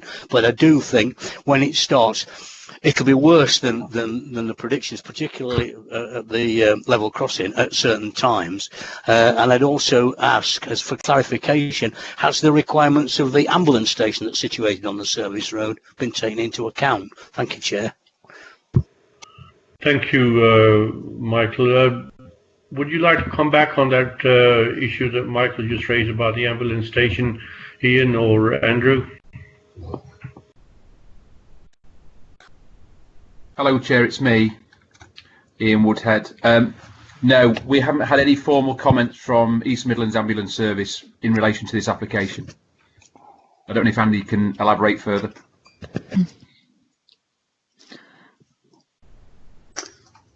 No, I mean, we didn't consult them as part of our response. Okay, thank you. Could I suggest, Chair, that that's a mistake then? I mean, what, Chair, if you don't mind, I mean, what we can do, of course, is we have to refer this application to the casework unit. So in the intervening period, we can have that conversation if that's what Councillor Carr would like. Would that satisfy you, Michael? Yes, that would, Chair. Thank you. Thank you. Then that's what we'll do. I mean, I hate to offend you. Councillor Kerr. Hi, and I'll say more correctly that I'm Lucy Kerr. I'm one of the councillors from Littleover.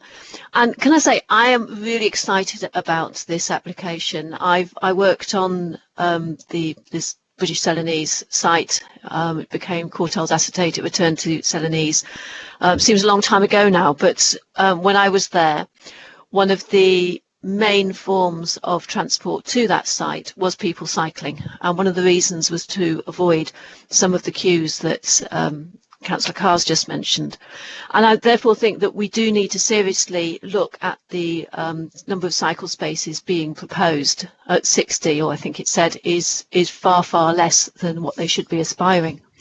And one of the reasons for that is because the actual distances on site mean that on-site cycling was also something which was really useful, and people, the road layout on site needs to facilitate people to travel between the different factory units by bicycle, and to have cycle parking outside those different units. It's something which Royce's, I don't know about on their Rainsway site because that's pretty private, but on their Victory Road site used to allow cycling, and because of conflict, because the roads haven't been sufficiently designed, they've actually stopped that, and that makes the function of the business less efficient, because if people can travel faster, they can get on with their job faster. So there's the dual appeal: one, to have more cycle parking, and also to accommodate cycle journeys safely on site as part of the site layout. So it may be road width that's important, because they can be on site. It may be limiting the on-site speed of traffic to 15, maybe maximum of 20 miles per hour. Those sorts of things need to be considered. The other thing that seems to be missed is the rail access. One of the great advantages of this site is the rail access. And there doesn't seem to be any attempt being made of building in a rail hub. I don't know if the existing railway lines are still there, but if we are going to be transporting food from potentially across the country, exporting it overseas, we should have a rail hub there. And that really needs to be a condition to how we can include that, because getting heavy vehicles off the roads is obviously better for road maintenance, for safety, for congestion and so on.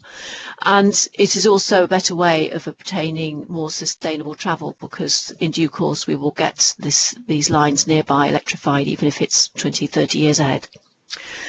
In terms of the junction improvements, which are hopefully not fully designed and worked up yet, although there are good cycle links being in the area, and that's a real bonus, which weren't there when I was working on that site mostly. The improvements to other road junctions would also be utilised by cyclists using those roads. So as junctions are being improved, can we make sure that there is then space for a cycle lane down the side of the road, for example, as well as the additional space for another general vehicle width? On-site junctions, with people who aren't cycling will be walking between factory units. So again, can we make sure that walking is a priority route, so that there are good walking routes, and motor vehicles are encouraged to give way to cyclists at the junctions? And in terms of bus, it's a big site, and certainly when the second phase of the site comes in, reducing that walking space, it may be sensible to, like the Royal Derby Hospital, to actually have buses going on site and round the site. And if the route is designed so that you can accommodate a route through the site for traffic, for service buses, I think that would be something, again, to think about. It needs to be thought about at this stage. I'll move on to a couple of other things. The first one, contamination. And the site was really seriously contaminated. It's amazing. It's actually quite horrific looking back at it. Some of the smells and sights and the materials that were used on that site over the last 100 years. And there's a condition about contamination which talks about the impact on humans, but as has been mentioned, there's also the wildlife site adjacent to it, and there's also obviously the river adjacent to it, which will also have wildlife in it. And can we make sure that the condition, when finally written, includes the impact of that contamination on wildlife and not just on human health? Finally, I want to talk a little bit about the energy efficiency. It's talking about it being BREEAM excellent, but this is a site that will hopefully be fully functioning through to 2050 and beyond, when we know that as a country we need to be, we're aiming to be zero carbon, and for the globe we will need to be zero carbon. And therefore we really need to ensure that our buildings are being built to go beyond BREEAM excellent. We need to be looking at that zero carbon vision. So whether it's building them so that the roofs are properly aligned for PVs, that we've got grass roofs wherever we can, and that aren't necessarily incompatible, because we can have angled PVs with a grass roof underneath, which will be shaded and therefore might be quite a nice environment for a number of species. So again, that's the sort of design that we need at this stage. But overall, I'm really excited by this, but I would like to know how much we would be able to condition and tighten how that final design comes in.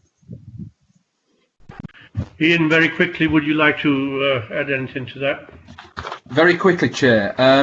In terms of rail hub, I think again, like the East Midlands Ambulance Service, that could be a conversation following referral. I mean, there's nothing included thus far, but of course, there's nothing, you know, it's not obviously excluded, it's not off the table. So that's a conversation to see what the aspirations of the smart park developer are in relation to that.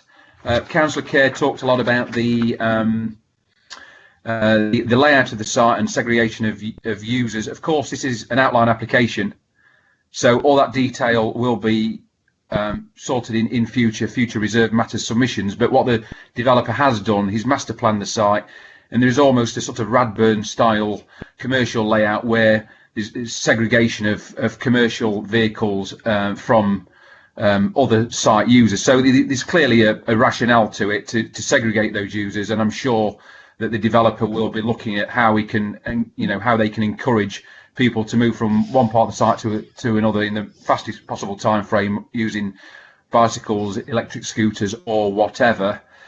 In terms of contamination, Councillor Kerr talked about the adequacy of the condition. Also looking at wildlife on the local nature reserve. The conditions that the EA put forward in their letter of last Thursday are very, very detailed in that regard. Land contamination conditions is about 6 or 7 of them. They've been working in close partnership with Carl, our land contamination team, because Carl's concerned about public health, EA concerned with controlled waters and the River Derwent. So those are all in hand, and we had confirmation from the EA only this afternoon that those conditions are, you know, they are how they want them. Because if you eagle-eyed their consultation, they said it would be another formal response separately, but they've clarified that those conditions are as they should be. And in terms of energy efficiency, yes, we'll be putting a condition on it being BREEAM excellent as a minimum, but of course, as time progresses, there'll be other opportunities to enhance the credentials of the buildings. And what the developer has said is that they don't spec build anything. They will tailor things to the needs of the operator. So unlike other commercial builders building for other commercial operators, the food and production industry, they do build and tailor to the needs of the individual end user. So that's also positive.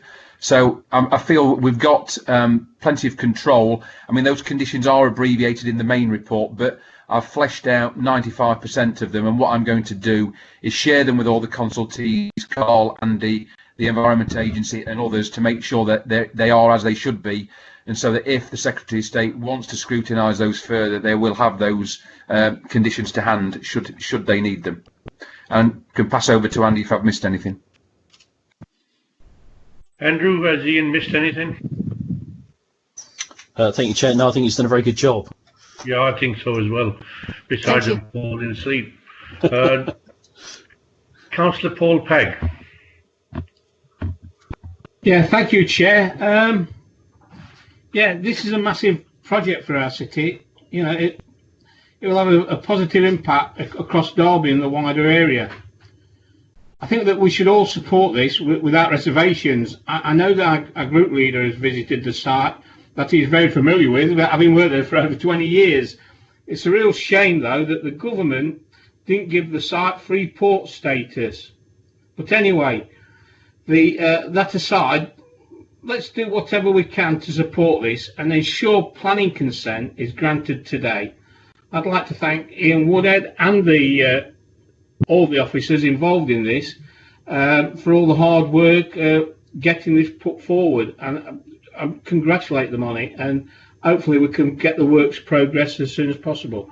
Thank you. Thank you, Councillor Pegg. You don't want to praise them too much while the meeting's going ahead. Councillor McChrystal. Yes, thank you, Chair. Yeah, this is a really exciting application for Derby, and I do hope the committee tonight sends a very clear message that Derby is open for business, we're good for business, and we welcome business.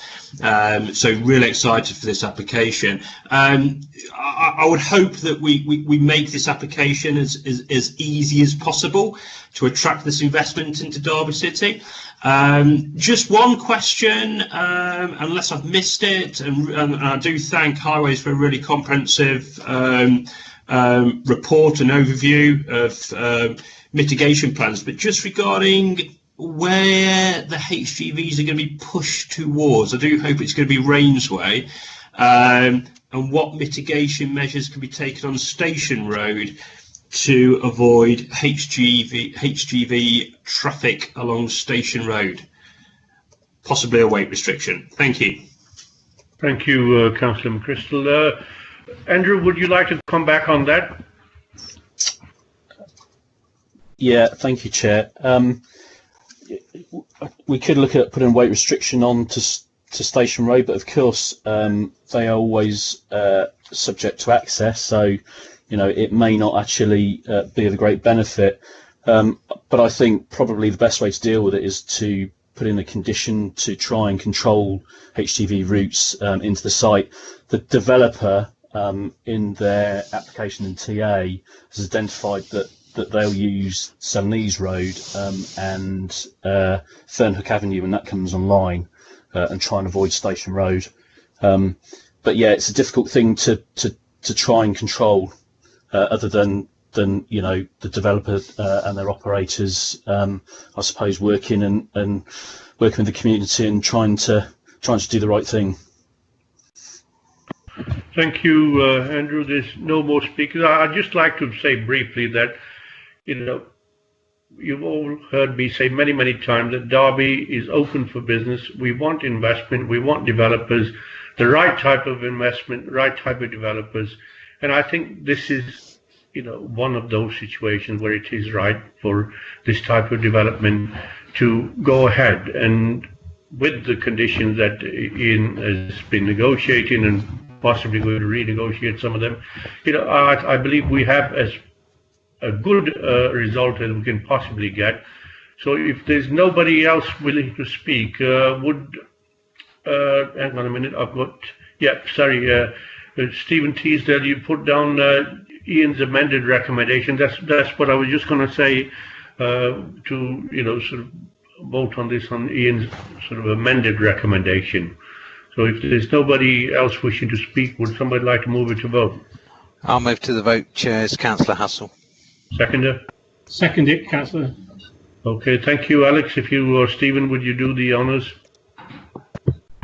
Thank you, Chair. It's Stephen Mason here, Democratic Services Officer. I'll go through the members of the committee. Councillor Bettany, please.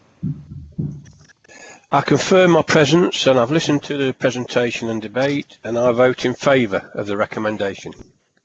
In favour, Councillor Bettany. Thank you. Councillor Kerr, please. I confirm my presence and have listened to the presentation and debate, and I vote in favour. In favour. Thank you, Councillor Kerr. Councillor Carr, please. Thank you. I confirm my presence and have listened to the presentation and debate, and I vote in favour. In favour, Councillor Carr. Thank you. Councillor Hassel, please. Thank you. I confirm my presence and have listened to the presentation and debate, and I vote in favour of the officer's recommendation. In favour, thank you, Councillor Hassel. Councillor McChrystal, please. I confirm my presence and I have listened to the presentation and debate. I vote in favour. Thank you. In favour, Councillor McChrystal, thank you. Councillor Nawaz, please.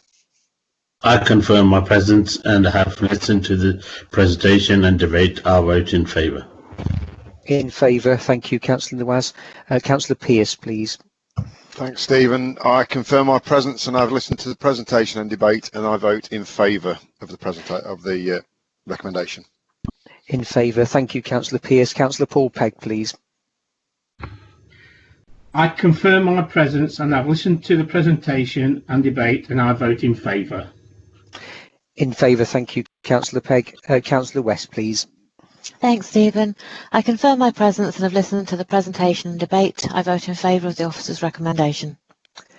In favour, Councillor West, thank you. And finally, yourself, Chair. Thank you, Stephen. Yes, I confirm my presence. I have listened to the presentation and debate, and I vote in favour. In favour, Chair. Thank you. That's unanimous in favour. Thank you, everybody. Right, that's carried. So moving on to the next application, which is, I believe, Agard Street, pages 105 to 145. And to present this is Julia. Thank you, Chair. Julia Stewart, Senior Planning Officer. Initially, there are just a few housekeeping matters. A reconsultation was carried out in mid-March following rewording of the description of development. This was to correct a slight error in the number of units proposed, an increase from 93 to 94 bedrooms and 69 to 70 units overall. As a result, you were circulated a revised an update which sought delegated authority to complete the Section 106 agreement and issue the decision after this date, pending any additional substantive objections being received. However, following the rescheduling of last week's committee meeting, the reconsultation period has now expired, ending on the 11th of April. The further objections received to those mentioned in the report, 7 in total, have been circulated to members. The additional issues raised, those previously summarised in the report, are that there should be more cycle and car parking provided on the site, and consideration should be given to the sunlight reflection from the glazed windows in the buildings. Concerns are also raised about the demolition of the Victorian terrace buildings on the site, and it's suggested that consideration should be given to reusing existing buildings rather than knocking them down. So just to clarify, given the reconsultation period has now expired, officers are seeking to deal with the application in line with the original recommendation in section 8.1 of your report. This is to negotiate the terms of the Section 106 agreement and grant planning permission upon conclusion of the Section 106 agreement.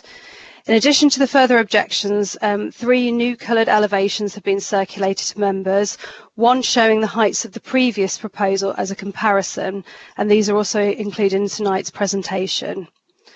So just onto the main report. The application seeks full planning permission for the erection of a student accommodation block, proposing 70 units comprising both cluster flats and studio apartments. The development also includes associated cycle parking, access and drop-off provision, but no on-site car parking for future residents. The application site is comprised of numbers 8 to 14 Agard Street. The site is currently occupied by a terrace of 2-storey Victorian properties and an industrial unit occupied by a garage and MOT business. These buildings are all proposed to be demolished as part of the scheme. The site is sensitive in heritage terms. It's located within the Friargate Conservation Area, and to the rear on Friargate is Pickford's House, a Grade 1 listed building. There are also other Grade 2 and Grade 2 star properties nearby, fronting both Friargate and Ford Street. As a result, the development has a direct impact on the setting and significance of these nationally important heritage assets. The site also falls within an air quality management area relating to the high pollution levels caused by traffic emissions on the inner ring road. Members will recall that the impact of the development on pollution levels due to the height and street canyon effect on Agard Street was the one reason for refusal on the previous application determined in 2019, and the reason for refusal is reproduced on page 106 of the officer's report. My colleague Carl Szczycki is here to field any questions regarding air quality. There is also a significant lime tree to the rear of the site within the curtilage of 39 Friargate. The tree would not be directly affected by the development, but there would be some loss of amenity since it would be hidden from public view.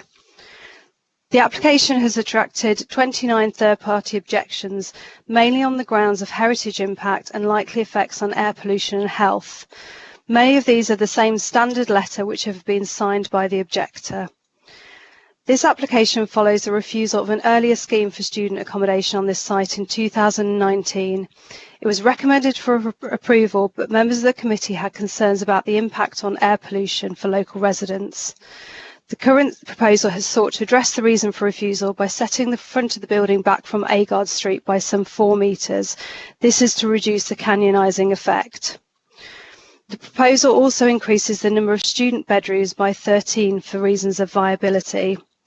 The height of most of the building has been raised by 1 storey compared to the original scheme, stepping down from 8 to 7 to 6 storeys along at the Agard Street frontage instead of 7 to 6 to 5 storeys. A part 6-storey, part 4-storey rear outrigger is also proposed. The overall footprint is reduced by setting it back from the street frontage. In most other respects, the development is similar to the one considered by the committee in 2019. The main concerns raised to the current proposal are on heritage grounds. The Conservation Officer, Conservation Committee and Historic England all consider the scheme to be more harmful to the heritage assets than the previous proposals as a result of the increased height in the built form. Also, concerns are raised about the demolition of the Victorian terrace buildings on the site. The heritage concerns are summarised on page 109 of the report. In response to these concerns, the applicant has provided a heritage statement rebuttal, and this is set out on the appraisal in section 7 of the report.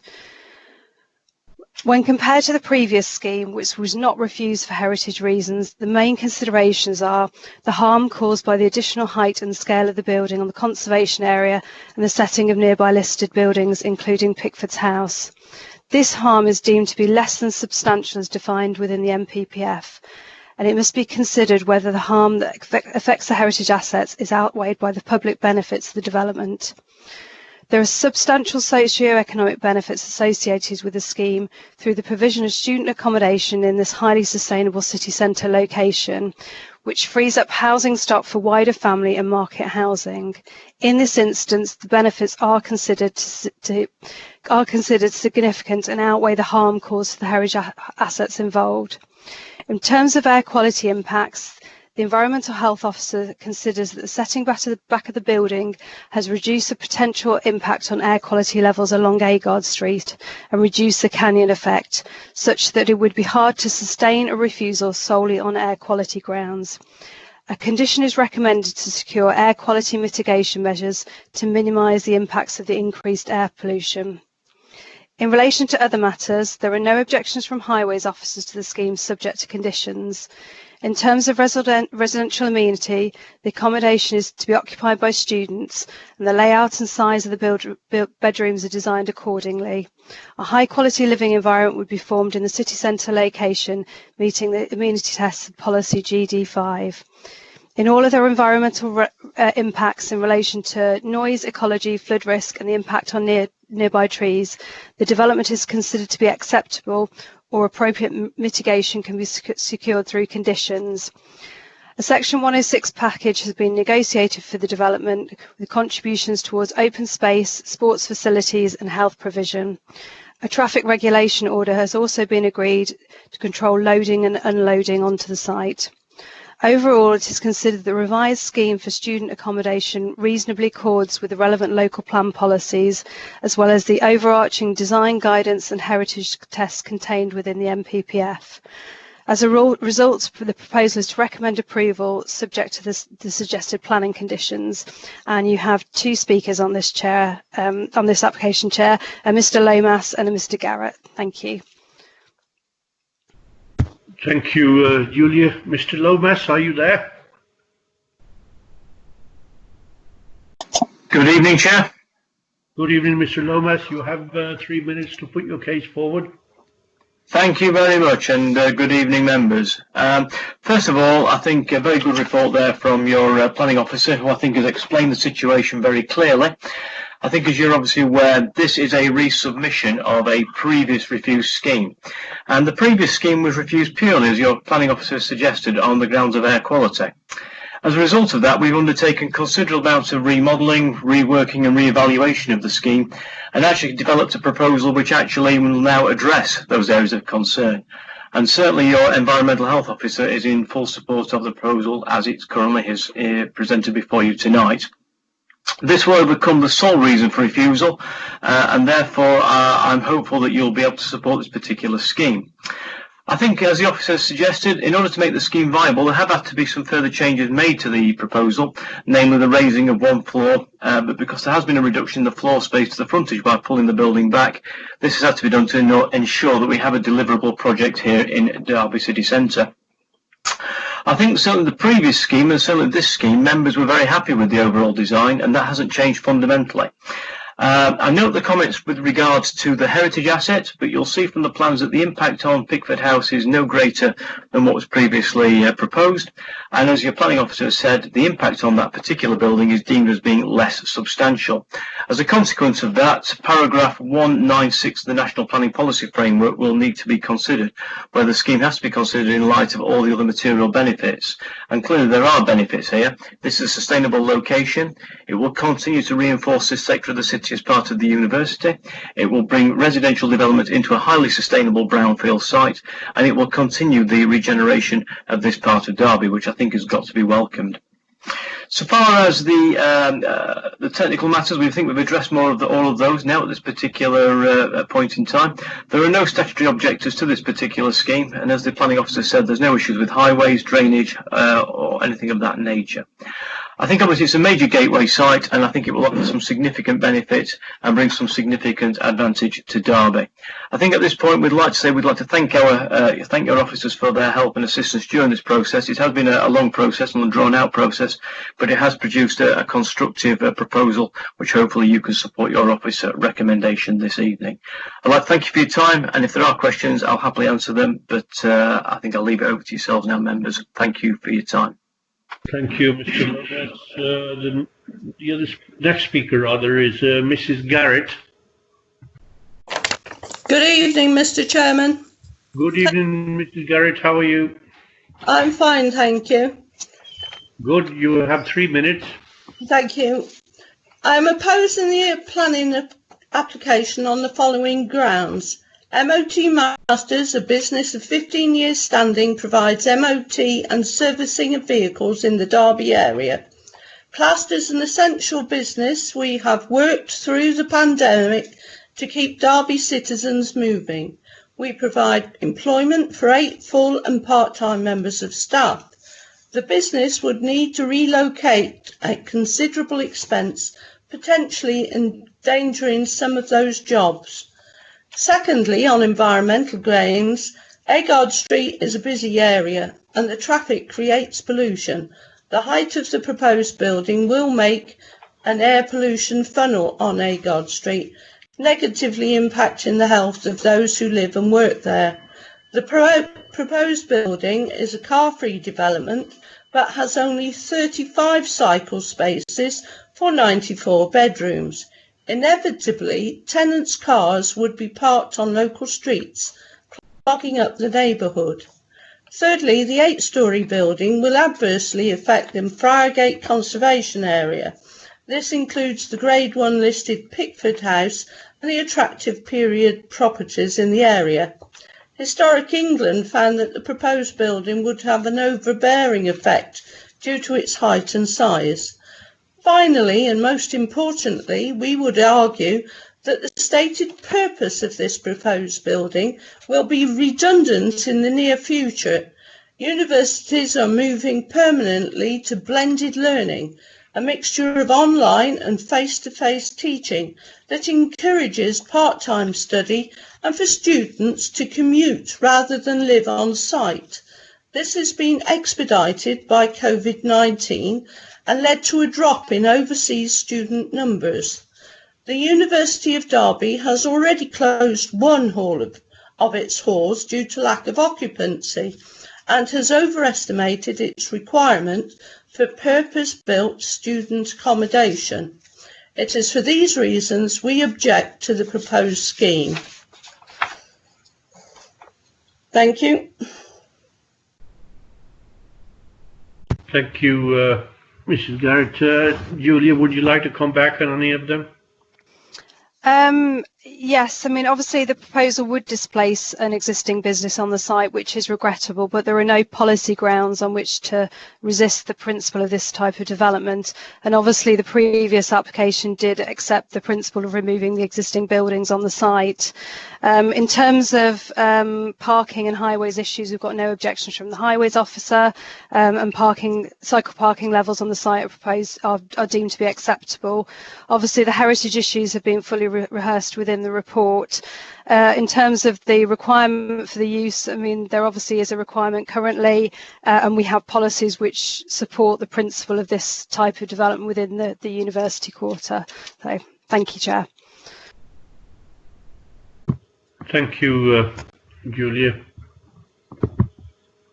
Anybody from the committee wish to make a comment on that? Move to the vote, Chair, if nobody wants to.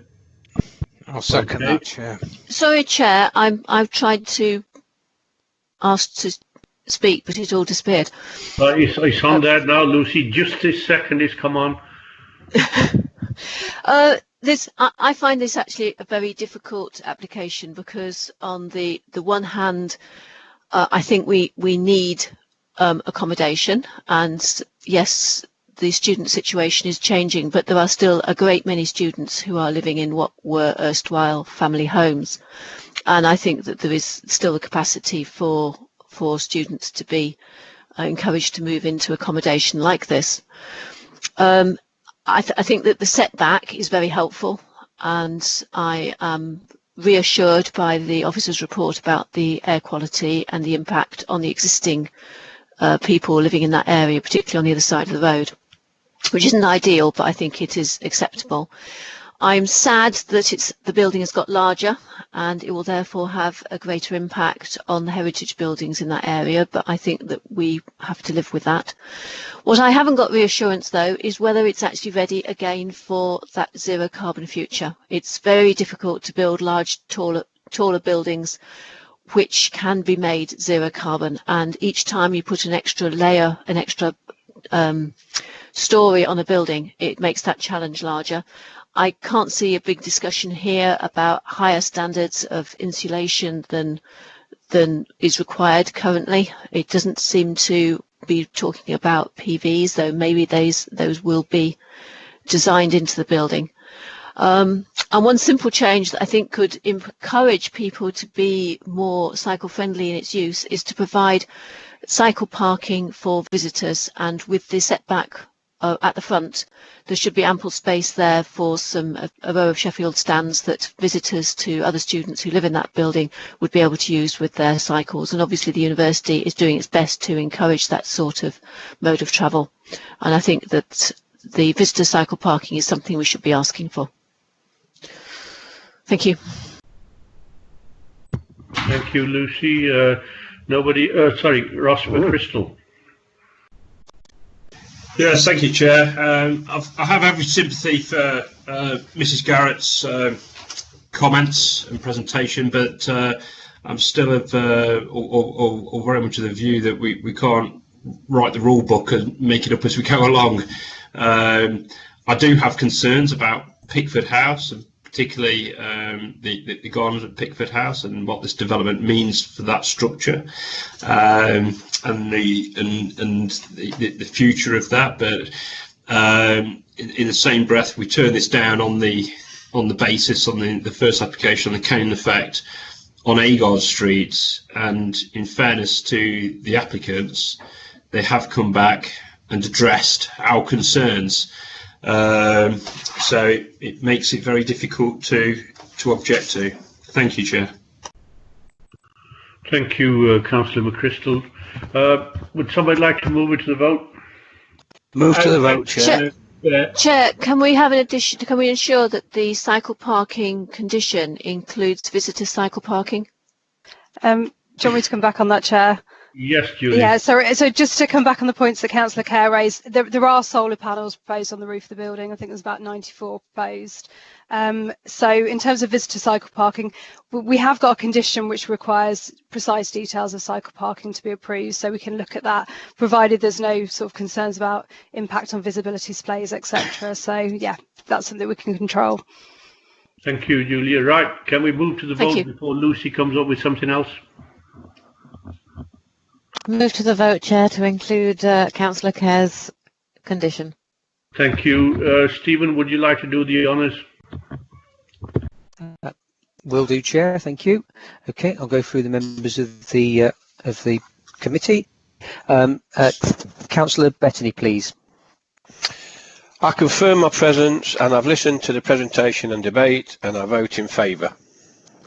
In favour, Councillor Bettany. Thank you. Councillor Kerr, please. Hello, I confirm my presence and have listened to the presentation and debate, and I vote in favour. In favour, Councillor Kerr. Thank you. Councillor Carr, please. I confirm my presence and have listened to the presentation and debate, and I vote in favour. In favour. Thank you, Councillor Carr. Councillor Hassel, please. Thank you. I confirm my presence and have listened to the presentation and debate, and I vote in favour. In favour, Councillor Hassel. Thank you. Councillor McChrystal, please. I confirm my presence and I've listened to the presentation debate, and I vote in favour. In favour, Councillor McChrystal. Thank you. Councillor Nawaz, please. I confirm my presence and have listened to the presentation and debate. I vote in favour. In favour, Councillor Nawaz. Thank you. Councillor Pearce, please. I confirm my presence and have listened to the presentation and debate, and I vote in favour of the recommendations. In favour, Councillor Pearce. Thank you. Councillor Paul Pegg, please. I confirm that I confirm my presence and I've listened to the presentation and debate, and I vote in favour. In favour, Councillor Pegg. Thank you. Councillor West, please. Thanks, Stephen. I confirm my presence and have listened to the presentation and debate. I vote in favour of the officer's recommendation. In favour, Councillor West. Thank you. And finally, yourself, Chair. Thank you, Stephen. Yes, I confirm my presence and I have listened to the presentation and debate, and I vote in favour. In favour. Thank you, Chair. That's unanimous in favour. Thank you very much. That recommendation is carried. Moving on to the next application, which is pages 146 to 177 in your report. And to tell us about this, I believe, is Stephen. Yes, thank you, Chair. This is Stephen Bates, Senior Planning Officer. Before describing the current application, I need to go through the planning history of this proposal. Members may recall that a similar application came before committee last September. That scheme comprised 12 apartments with 59 rooms in total within a 4-storey building. And members refused that application on 2 grounds. Firstly, that the over-intensive footprint and inadequate on-site car parking would exacerbate existing on-street parking problems in the immediate area to the detriment of the amenities of local residents. And the second reason for refusal was that the scale and mass of the proposal would be unacceptable and out of character with the prevailing scale of the surrounding area. Excuse me, Chair. There seems to be a lot of interference. I can hardly hear anything. Yes, Stephen, I'm afraid there's some problem with your equipment there. It's very crackly and going up in decibels and coming down equally sharply. Is that any better, Chair? That's better, yes. Right, I think it was my microphone. Do you want me to start again, or shall I just... Are members okay with Stephen continuing from here, or do they want to go back? I'm okay with it. I'm okay to continue. It's okay. Carry on then, Stephen. All right. Apologies for that, Chair. I was obviously describing that there was a previous application which was at committee last September, which was refused on 2 grounds. The applicants then took a 2-pronged approach to addressing that refusal. Firstly, through an appeal, and secondly, by amending the scheme and making a resubmission, which is the proposal before you tonight. I will, however, first deal with the appeal. This was lodged last year, and the inspector's decision was received last week, and a copy of that decision has already been circulated to members. It was circulated last week before the previous committee. The inspector considered the main issues to be the effect of the proposal on the character and appearance of the surrounding area, the effect of the proposal on the living conditions for the occupants of neighbouring properties, and finally, whether the proposal made adequate provision for on-site car parking. On the first issue, the inspector concluded that the height, mass and scale of the proposal would result in an imposing, dominant and visually intrusive building that would be in stark and harmful contrast to the prevailing scale of the surrounding area. On the second issue, he concluded that the scale and bulk of the proposal would introduce an overbearing and oppressive building onto the site when viewed from the houses opposite. Accordingly, it would have a substantially harmful effect on their outlook, and those would be houses in Etwall Street. And finally, the inspector concluded that the proposal would make adequate provision for on-site parking and that the residential development would not harm the amenity of nearby areas having regard to car parking. So he felt that the car parking situation was acceptable. So the inspector concluded that overall the economic and social benefits of the purpose-built student accommodation would not outweigh or alter his findings on those matters, and he duly dismissed the appeal. So I'll now turn to the current application and see how that seeks to address and overcome both the committee's previous reasons for refusal and those inspectors' comments. So the current scheme seeks permission to create a purpose-built student accommodation block of 9 cluster flats set over 3 floors with 44 rooms in total. The proposed design maximises the site potential by offering a triple-fronted elevation, and I will elaborate on the design issues later. The submitted travel plan confirms that the scheme intends to be sustainable and car-free.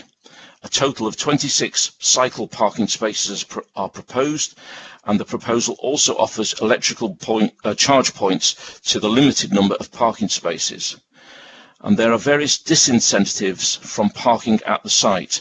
The disincentives from parking at the university site are mentioned within the travel plan, and these are coupled with both on-site advice, travel options and restrictions. And the applicants have agreed to a Section 106 heads of terms, which addresses concerns raised previously over the parking issues. The applicant has agreed to guarantee a transport contribution by paying it at the commencement of the development, and this payment will be directed towards the implementation of a local residents parking scheme. The applicant has also offered to commit to various restricted covenants in the residents' tenancy agreements. In any respect, and as mentioned previously, the appeal inspector concluded that the proposal would make adequate provision for on-site parking and that the scheme would not harm the amenity of nearby areas having regard to car parking. Turning now to the visual impact of the proposal and its effect on neighbouring residents. The applicants have revised the former 4-storey student block by reducing its height, scale and mass. This is intended to ensure that the proposal is more in keeping with the scale and character of the surrounding area and to mitigate any overbearing impact on the outlook of those residents opposite the site in Etwall Street. The site is on a corner location of a main arterial road, and officers consider that it has the potential to take a building of some height and prominence. However, the residential properties nearby, particularly on Etwall Street, are close and are only 2-storey terraces. The redesigned building has been reduced in height by removing the whole top storey, thereby reducing it by approximately 3 metres. The proposed parking area on the Etwall Street frontage means that there is a setback of the built form on that frontage, which again reduces the massing impact on those residents. This increased degree of separation between the building and the residents, the proposed staggered roof lines caused by the mansard roof design, the changes in ground levels, and the use of different materials for the upper floor are all factors which officers consider mitigate the visual dominance of the proposal. It is therefore considered that the redesigned height and scale would no longer have such an overriding adverse impact on the amenity or character of the Etwall Street terraced houses. It must also be noted that there are even larger scale buildings further down Uttoxeter Old Road at Vernon Gate and James Close, which have 3 stories and a pitched roof, and that it would normally be expected that taller buildings would be located on the main road frontage rather than within the heart of traditional residential areas. The redesigned scale and massing seek to eliminate any overbearing impact on the adjoining properties. Officers' view is that the benefits of bringing this site back into use and the additional housing delivery outweigh any continuing concerns relating to the visual prominence of the proposal and its impact on the amenities of nearby residents. For members' information, subject to the imposition of conditions, there are no highway objections or technical concerns raised to this proposal. There were 3 representations received from local residents, and these are set out in the report, and Councillor Adrian Pegg continued to have concerns regarding the proposed building.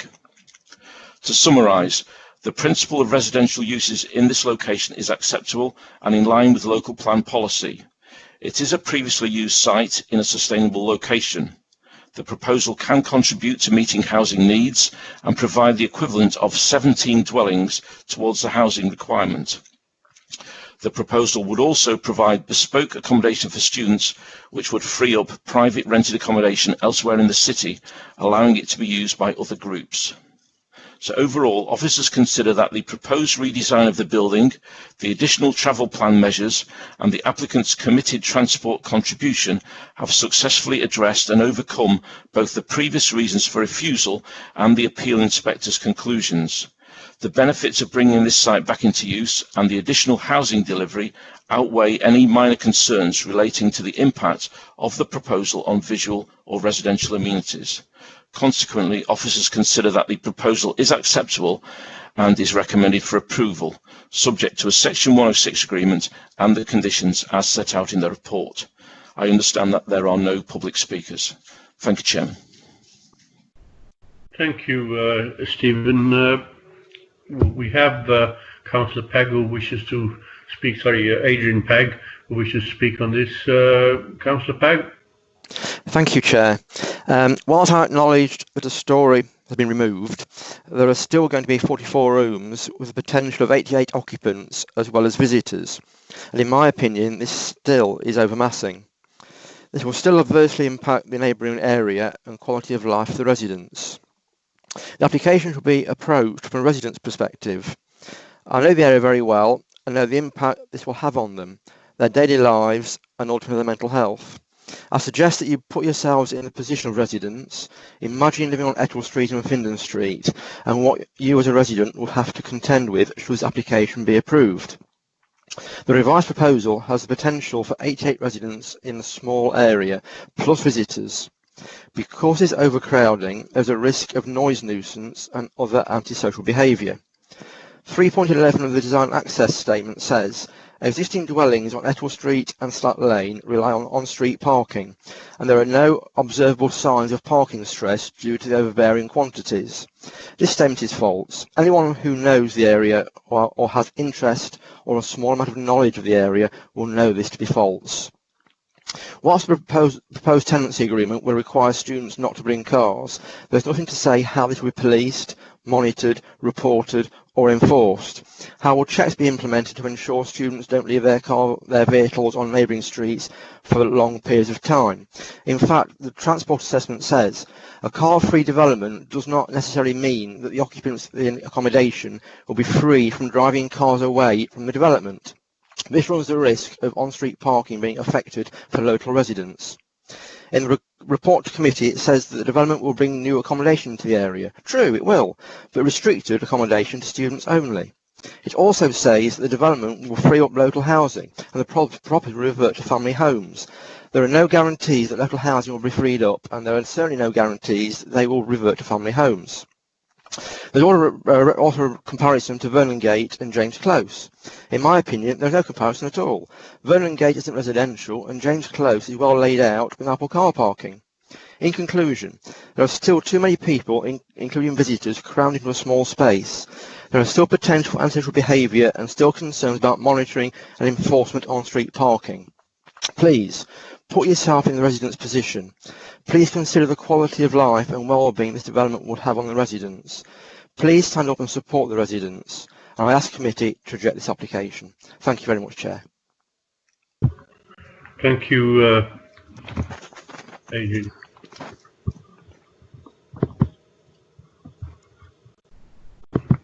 Okay, well, I think most of you know my views on developments like this, so I don't need to repeat myself. The first speaker we have is Councillor Paul Pegg.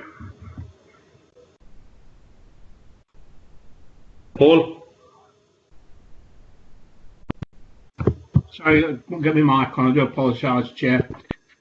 Chair, yeah, it's I find it to actually use Vernon Gate and St James's Close as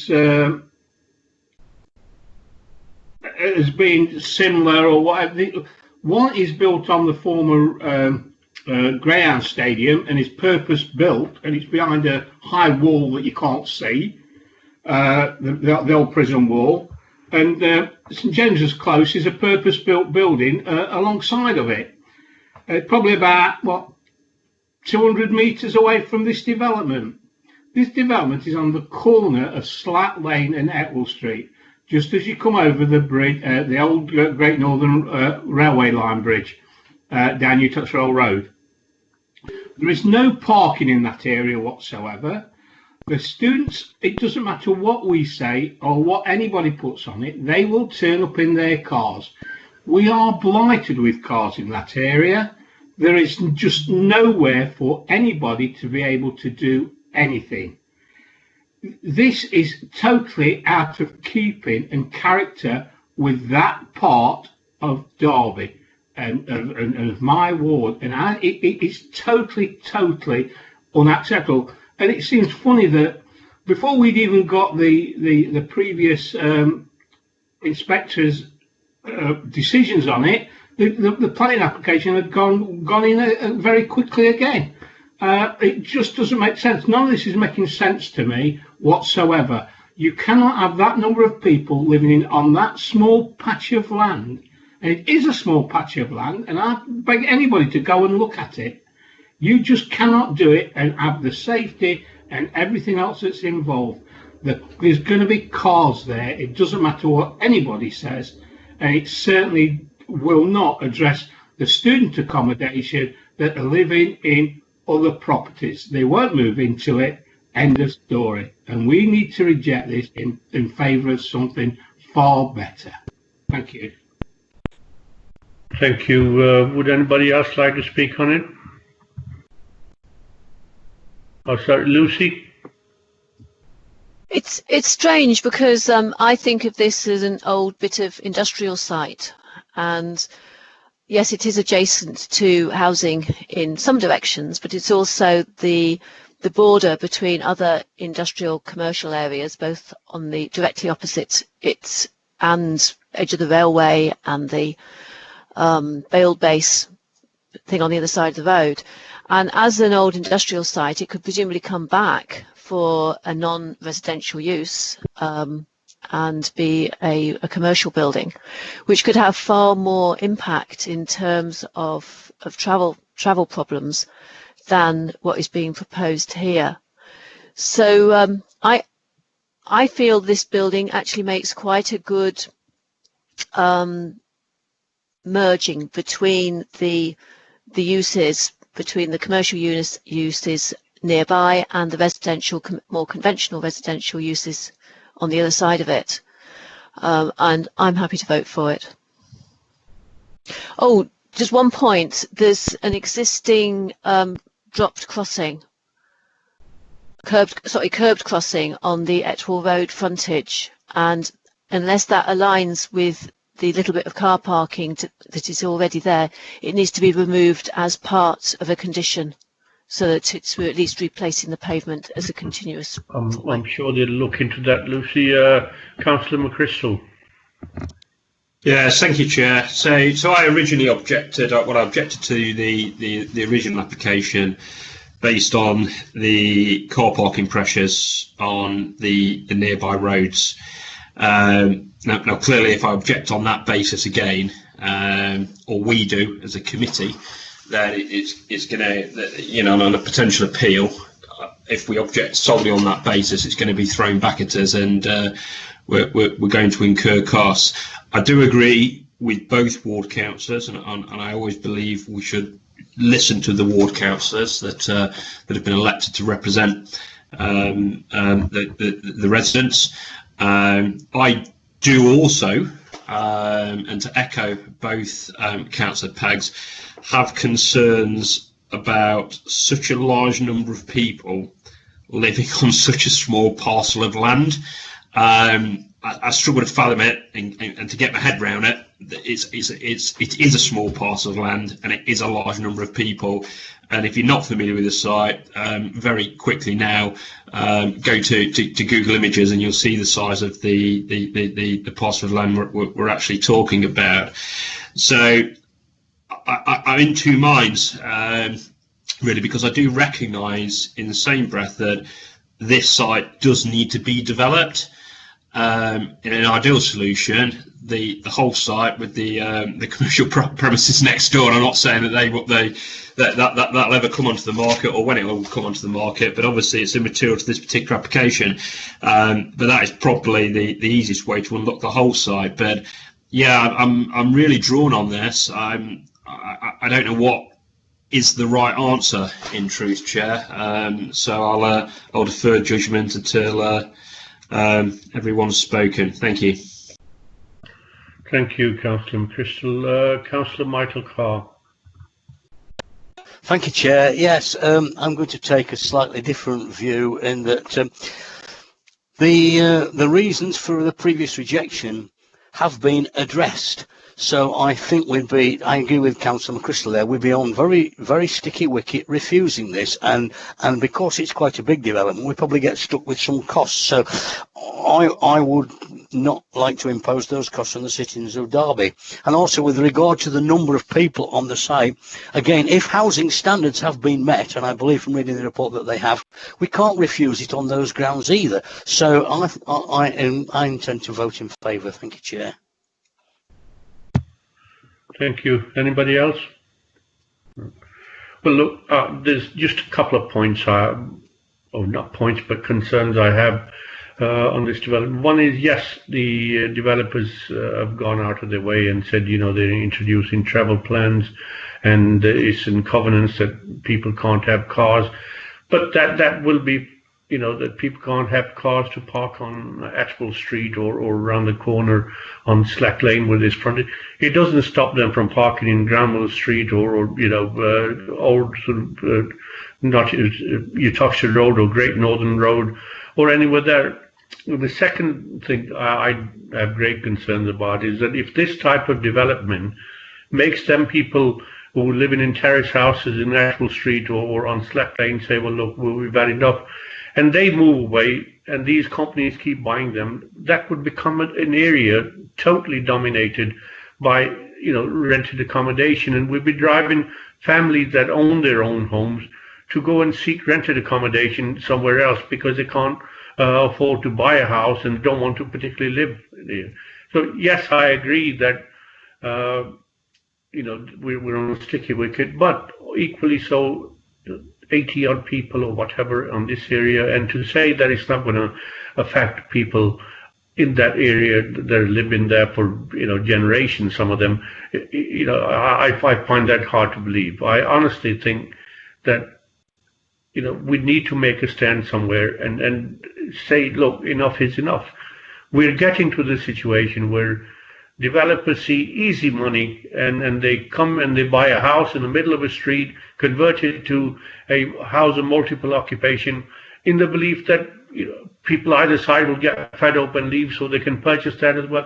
And it's a roundabout way of them, sort of getting accommodation from ordinary decent families and turning it into this. Now, I don't have a problem with developers making money or private landlords making money by renting houses out, but we also have to be mindful that the people that live there sometimes, they have no choice, and the developers know that they can get rental income from these properties, because there are people desperate who can't get a accommodation elsewhere, and they'll just take up whatever it is. Yes, housing standards looked at it, but housing standards have looked at other places as well, where the ceilings are low, the light isn't enough, and we've been sort of asked to approve them applications, and we have turned some down, some we've approved.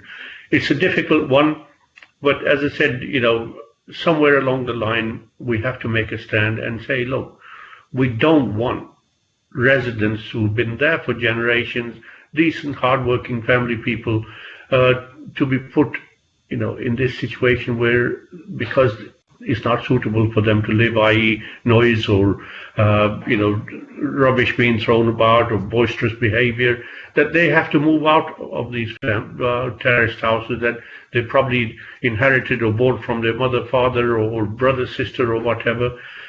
It's difficult, but sooner or later we'll have to make a stand. If there's nobody else wanting to speak, will somebody like to move it to the vote? Chairman, can I just come back and clarify a few points which have been made? Yes, you can, Stephen. Thank you. First thing to say is that clearly the inspector's report does consider the committee's previous refusal about the impact of the car parking on the area. You'll have to sort your microphone out again, Stephen. Hello? Yeah? Yes, that's better. Sorry, what I was saying is I acknowledge that there are still concerns about the effect of potential parking problems on the surrounding streets, but we are faced with an inspector's report now on the previous appeal, which has said that he is happy with the parking situation. So I think it would be very dangerous for members to refuse an application on those grounds. Secondly, the report, I accept it mentions a number of taller buildings which are further away from the site, but the purpose of that was to demonstrate that this is a main road where you would normally expect taller buildings, and that it is a prominent landmark site which officers believe can actually take that level of accommodation and that height of building. And finally, in response to Councillor Kerr's issue about the extra condition of the curb, I would be happy to impose that as an additional condition if members are decided to approve the scheme. Thank you, Chairman. Thank you, Stephen. I, understand what you're saying about the inspectors, but it sometimes makes you wonder what parallel these inspectors live in. If they think that 44 or 48 apartments with 88 people is not going to make a difference in terms of parking to a street that probably only holds 60 cars, I don't know what to say to them. Where are they coming from? Have they actually seen what happens there? So, yeah, we are bound by it. We're restricted by it, what we can do. But I honestly believe these people are not in touch with reality. Chair, could I come in? It's Stephen Teasdale, the legal advisor. I was actually going to come in before Stephen sort of made his comments, and he re-echoed, or I'm a re-echoing of what he's just said. I think sort of you've had a clear. I know you might not be happy with the inspector's conclusions on the point, but that effectively lays down the line in terms of that you would just not be able to justify a refusal in terms of the parking issues, and both Councillor McChrystal and Councillor Carr were clear and accurate in what they said in terms of the potential for costs. If you refused on that ground, then you will be inviting a cost application, and is likely to be successful on appeal. I think sort of Stephen set out in the report that what the key issue really is, it's a question of design and whether you're happy or not with the design. I think that's the fundamental point, and they have sought to address those points. Whether the design is acceptable from your perspective is a matter for you to judge. I mean, but fundamentally, I think you would be on very weak grounds to refuse it on any other issues. Thank you, Stephen. No, I agree with you that we're on shaky ground, and I agree with what Stephen has said. But perhaps, sometime in the future after the election, we'll need to sit down and address this, and not maybe get into a situation like we are in now, whereby some of the concerns we had, they've addressed them, and thereby making it more or less impossible for us to turn it down again. But such is life, I guess, and these people have a way of trying to get around sticky situation. Would somebody like to move this to the vote? Yeah, move it to the vote, Chair. Yeah, I'll second. Okay, Stephen, if you'd like to do the honours. Thanks, Chair. So I believe this is with the addition of the condition proposed by Councillor Kerr in relation to the dropped curb. Yes. Yep, great. Okay, Councillor Bettany, please. I confirm my presence, and I've listened to the presentation and debate, and I vote against. You vote against, Councillor Bettany. Thank you. Councillor Kerr, please. Hello, I confirm. Can you hear me? Sorry. Who was that? I think that was Councillor Bettany speaking. Ask if you could hear him. All right, we could. Can you hear me? We can. Yep, Councillor Bettany, I had your you voted against. Is that correct?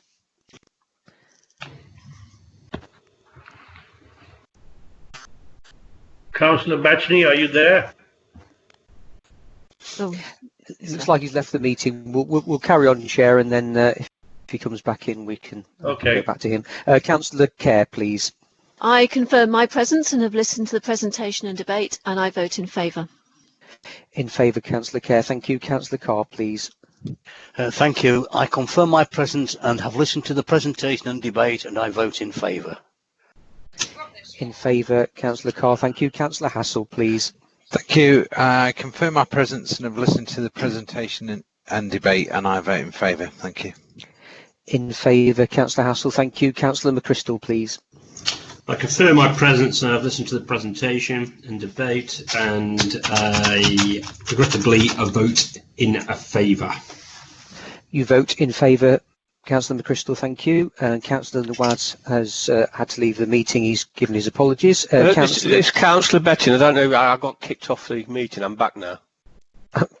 Councillor Bettany, I just wanted you to confirm, did you vote against the application? Yes, I did. You did. Thank you, Councillor Bettany. Councillor Pearce, please. Thanks, Stephen. I confirm my presence and I've listened to the presentation and debate, and I vote in favour of the recommendations. In favour, Councillor Pearce. Thank you. Councillor Paul Pegg, please.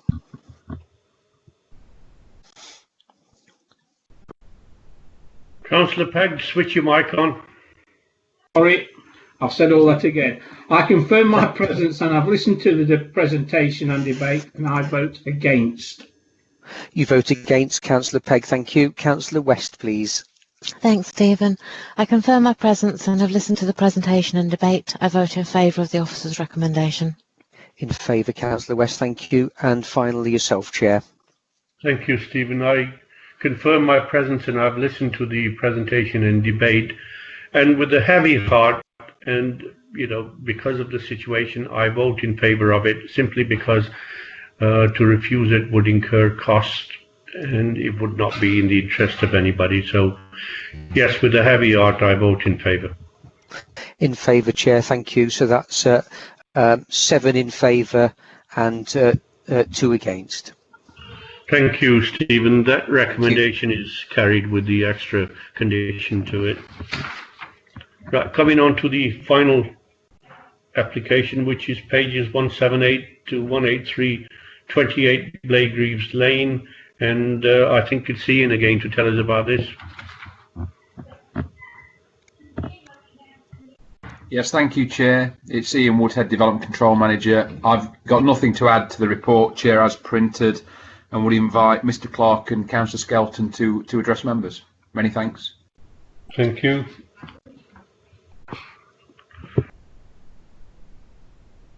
Mr. Clark, are you there?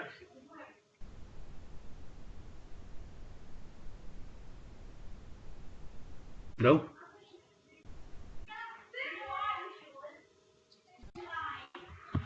Have we got Mr. Clark here now?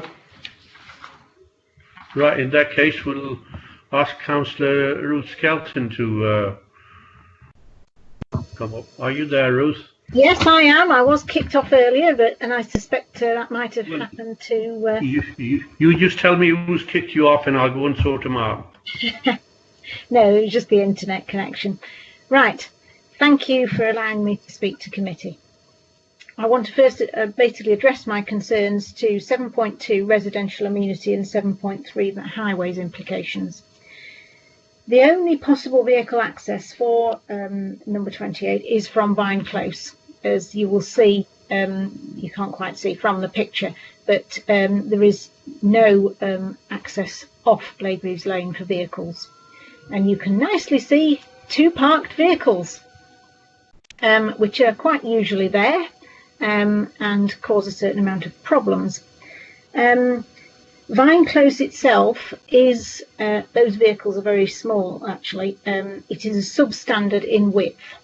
We have had over the years some considerable problems with parking there. Normal sized vehicles now you can barely get past. In fact, just very recently in the past few days I was there. My car is fairly narrow, and another vehicle approached me as I was coming out of Vine Close, and it went up onto the pavement. Otherwise our wing mirrors would have locked, I think. We've had highways officers out, including Nick Campbell, and they are aware that there is a problem. You will see on the picture on the right hand side there, I think actually it's an older photograph, I'm not sure, it looks like it, because the trees that are on the right hand side are now gone. There is now 3 fairly new properties. 2 of them are 3-bedroom houses and the other one is a 6-bedroom house. They all have a lot of vehicles associated with them. I think there's at least 8 more vehicles. There is more parking on the street already, and it's to be expected that if you're putting a 3-bedroom house into a 5-bedroom house, you are going to get more parking. There is only 1 parking space associated with number 28, and they don't use it. There's normally 2 cars from that property on the road. If you're going to increase to a 5-bedroom house, that needs to be improved. So my plea to you is to increase the parking on site, because just only last week the bin lorry was unable to get into Vine Close because of those parked cars, and it's just not acceptable, and the bin lorry refused to come back as well. So, you know, as far as residential amenities is concerned, I don't think it's fair on existing residents or new residents that they don't get their bins emptied, basically. So I thank you for that, Chair. I think I'm just at time. Thank you, Councillor Skelton. Ian, did you want to address the issue? I mean, I'd like to know sort of what the situation with parking is on that. Yeah, I understand Chris Thorley is on the call, Chair. Would like to possibly comment, given that he's been out there also. Yeah, Chris. Chris Thorley, Highways Development Control, Traffic and Transportation Engineer.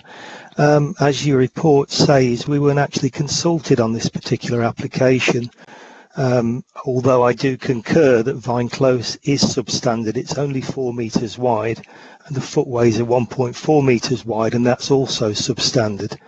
So thinking about the proposals, I think we'd have concerns about lack of parking provision for this particular development, because any vehicles that need to pass anybody that is parked on the highway will end up overrunning the curbs on the opposite side and running along the footway. So I'd suggest that if the planning authority is minded to approve the proposals that look to suitably condition perhaps an additional space within the rear curtilage. As I understand it, there is actually a garage and a parking space, which already makes 2 parking spaces. Thank you, Chair. Thank you, Chris. Well, I mean, if there is a garage and a parking space already there, I'm not sure how we can ask them to, provide further parking spaces, because it is a family that's presumably extending this, and it's not going to be HMO. So with that in mind, I don't really see how we can, force them to make extra spaces when, if it was a 3-bedroom and there's 2 spaces there and they're utilizing them, then they probably, it is a family extension. I don't know if anybody else wants to comment on this, but I can't see how we can force them to provide further parking spaces when we've just, looked at a block of flats where we're saying that 44 apartments is okay with limited parking space. I'm not really sure where we go from here on this, but if there's anybody else wants to comment on that, it can do. Yes, Chair. Yes, who is that? It's Councillor Carr, Chair. Yeah, I couldn't see you up on the messages section, Mike. Oh, sorry, I missed that. Carry on then. Yeah, okay, well, carry on.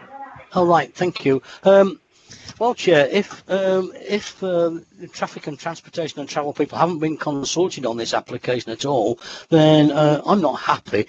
I'm minded to refuse it and let them come back with a better plan. Thank you, Chair. I'm not sure how we stand on that, Ian. I mean, can we refuse it because they won't consider it, or is that not something we can do legally? I would coin Stephen Bates' phrase in the last item. It's a dangerous thing to do, that is, Chair. As you just said, they've got space on site, and they can safely park their vehicles on their own site, and yeah, we would be in hot water there, I think. Well, look, I mean, one thing is for certain, that we can't. I live on a road. When I bought it, there was, probably about 15 cars, and now there's about 4 houses that have 6-7 cars each. Now, we can't force these people. If we can't enforce new blocks being built, how are we going to ask an existing householder who's just doing an extension and has parking for 2 cars to say that, no, this extension isn't right? I'm not sure, which inspector would look at us in a favourable manner, because certainly, it's something that's quite straightforward. They're doing extension, and they've got parking for 2 cars, and they are allowed to park on the street if they want, whether it's a 2-bedroom or a 3-bedroom. So how can you say, well, no, we'll ask highways before? Highways can't object just alone on that, because there's no legal precedence to do so. Okay, can I therefore, Chair, move that we defer this application for further consultation, please? And can I have a seconder? Can I make a comment? I have requested to speak in the comment. Sorry. Is that okay? So I'm minded. I do agree with the chair, and I think ultimately this application probably will be passed. I had a drive to actually do a site visit and had a look at the site. Now, unless I missed it, I think the problem here is the lack of access from the driveway at the back of the property to the household. So the folks that probably currently live there that park on Vine Close, it's just easier for them than parking on their own driveway, because there's no access from their driveway other than walking right the way along Vine Close to get to their front door. And this might not completely resolve the problem, but may make life a little bit easier. And I don't know whether it's possible to do it, but to condition to have a rear access from the back of the plot, so they can access their property from their driveway, and possibly it may encourage them to actually use their driveway, park on their driveway, and it might make life a little bit easier for them to access their property. In the long run, that's what I would consider to be a solution to this particular application. Thank you. I'm not sure it's a solution, Ross, but thanks for the comment anyway. Lucy, I believe, is next. Thank you, Chair. I'm Councillor Kerr. The two things really. One is, I think part of the problem here, if it could be that there is parking, people are parking on the road, and if that is a concern, I'm wondering whether we're allowed to ask Councillor Skelton her opinion, whether actually putting in double yellow lines around the front of this junction to discourage parking very close to Blaegreaves Lane might be of assistance. But the second thing is we've seen both plans that show the garage and the adjacent parking spaces being part of this site, and also shown that it's outside the red line area. So could we have clarification as to whether that garage and the parking space is part of this curtilage or whether it isn't? Because the suggestion about trying to get a pathway through from the garage into the garden becomes less significant if it's not actually part of the same dwelling.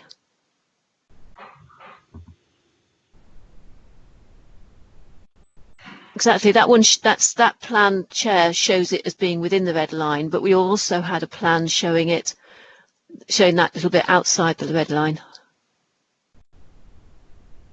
I didn't see that, but you know, if it's their drive and their garage, they'll have to access it. If it is, yeah. They'll have to access it from the road. They can't go anywhere else. Can we get this screen back up again?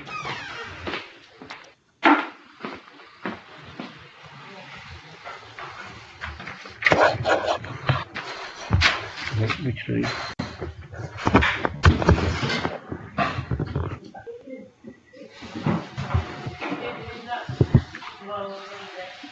Okay, well, look, whichever way you look at it, it's not something that we can depend in any.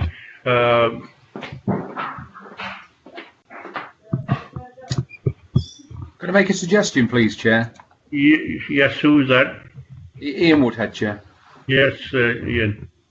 Yeah, I think there's no mileage in the conditional route, and the design for the extension is as, you know, the design is acceptable as amended. Can I suggest an informative note to highlight to the householder the concerns of members and the fact that with Vine Close being substandard, they're encouraged to park on their own drive, but as you know, that's all we can do really. A condition would be unreasonable, and yeah, I think we'd find ourselves in hot water. So that's really all I can suggest, Chair. Thank you. Okay. Chair, may I ask whether it would be acceptable for them to provide a car parking space at the front of the house, that close to the junction? Would that be within highway guidance? Because there's enough. The adjacent property has front car parking off Blaegreaves Lane. I'm not sure whether we're getting ourselves into hot water here. I mean, you know, putting them sort of conditions on this property would mean that in future we'd have to look at other properties in that sense as well, and we don't have the legal backing to do so. Okay, Chair. Chair, can I suggest we move to the vote on this, please? Yeah, okay, with the extra condition that Ian is saying, with the informative note rather, would somebody like to move this to the vote? Yes, Chair. Councillor Yeah, I'll second that, Chair. Thank you. Okay, Stephen, if you'd like to do the honours. Thank you, Chair. Okay, Councillor Bettany, please. I confirm my presence, and I've listened to the presentation and debate, and I vote in favour. In favour, Councillor Bettany. Thank you. Councillor Kerr, please. I confirm my presence and have listened to the presentation and debate, and I somewhat reluctantly vote in favour. In favour, Councillor Kerr. Councillor Carr, please. I confirm my presence and have listened to the presentation and debate, and I vote in favour. In favour, Councillor Carr. Thank you. Councillor Hassel, please. Thank you. I confirm my presence and have listened to the presentation and debate, and I vote in favour of officers' recommendations. Thank you. In favour, Councillor Haskell. Thank you. Councillor McChrystal, please. I confirm my presence and I've listened to the presentation and debate, and I vote in favour. In favour, Councillor McChrystal. Thank you. Councillor Pearce, please. I confirm my presence and I've listened to the presentation and debate, and I vote in favour of the recommendations. In favour, Councillor Pearce. Thank you. Councillor Paul Pegg, please. I confirm my presence and I've listened to the presentation and debate, and I vote in favour of the recommendations. In favour, Councillor Pegg. Thank you. Councillor West, please. Thanks, Stephen. I confirm my presence and have listened to the presentation and debate. I vote in favour of the officer's recommendation. In favour, Councillor West. Thank you. And finally, yourself, Chair. Thank you, Stephen. Yes, I confirm my presence, and I have listened to the presentation and debate, and I vote in favour. In favour, Chair. Thank you. So that's unanimous in favour. Thank you. Thank you, Stephen. That recommendation is carried. I believe that was the final application to be considered. The next item is the future site visits, and I think Ian's going to tell us about that.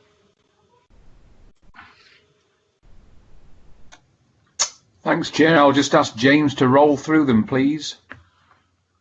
Roll it, James. Derby Triangle, Chair. Both applications, so you can. There we go. Reserve matters applications following the outline permission that was granted some time ago. You'll be aware that site just off the new junction. May I ask, Chair, whether there's anything within that that officers would recommend that we go and look at? I'd always recommend that you scrutinise the web documents, Councillor Kerr.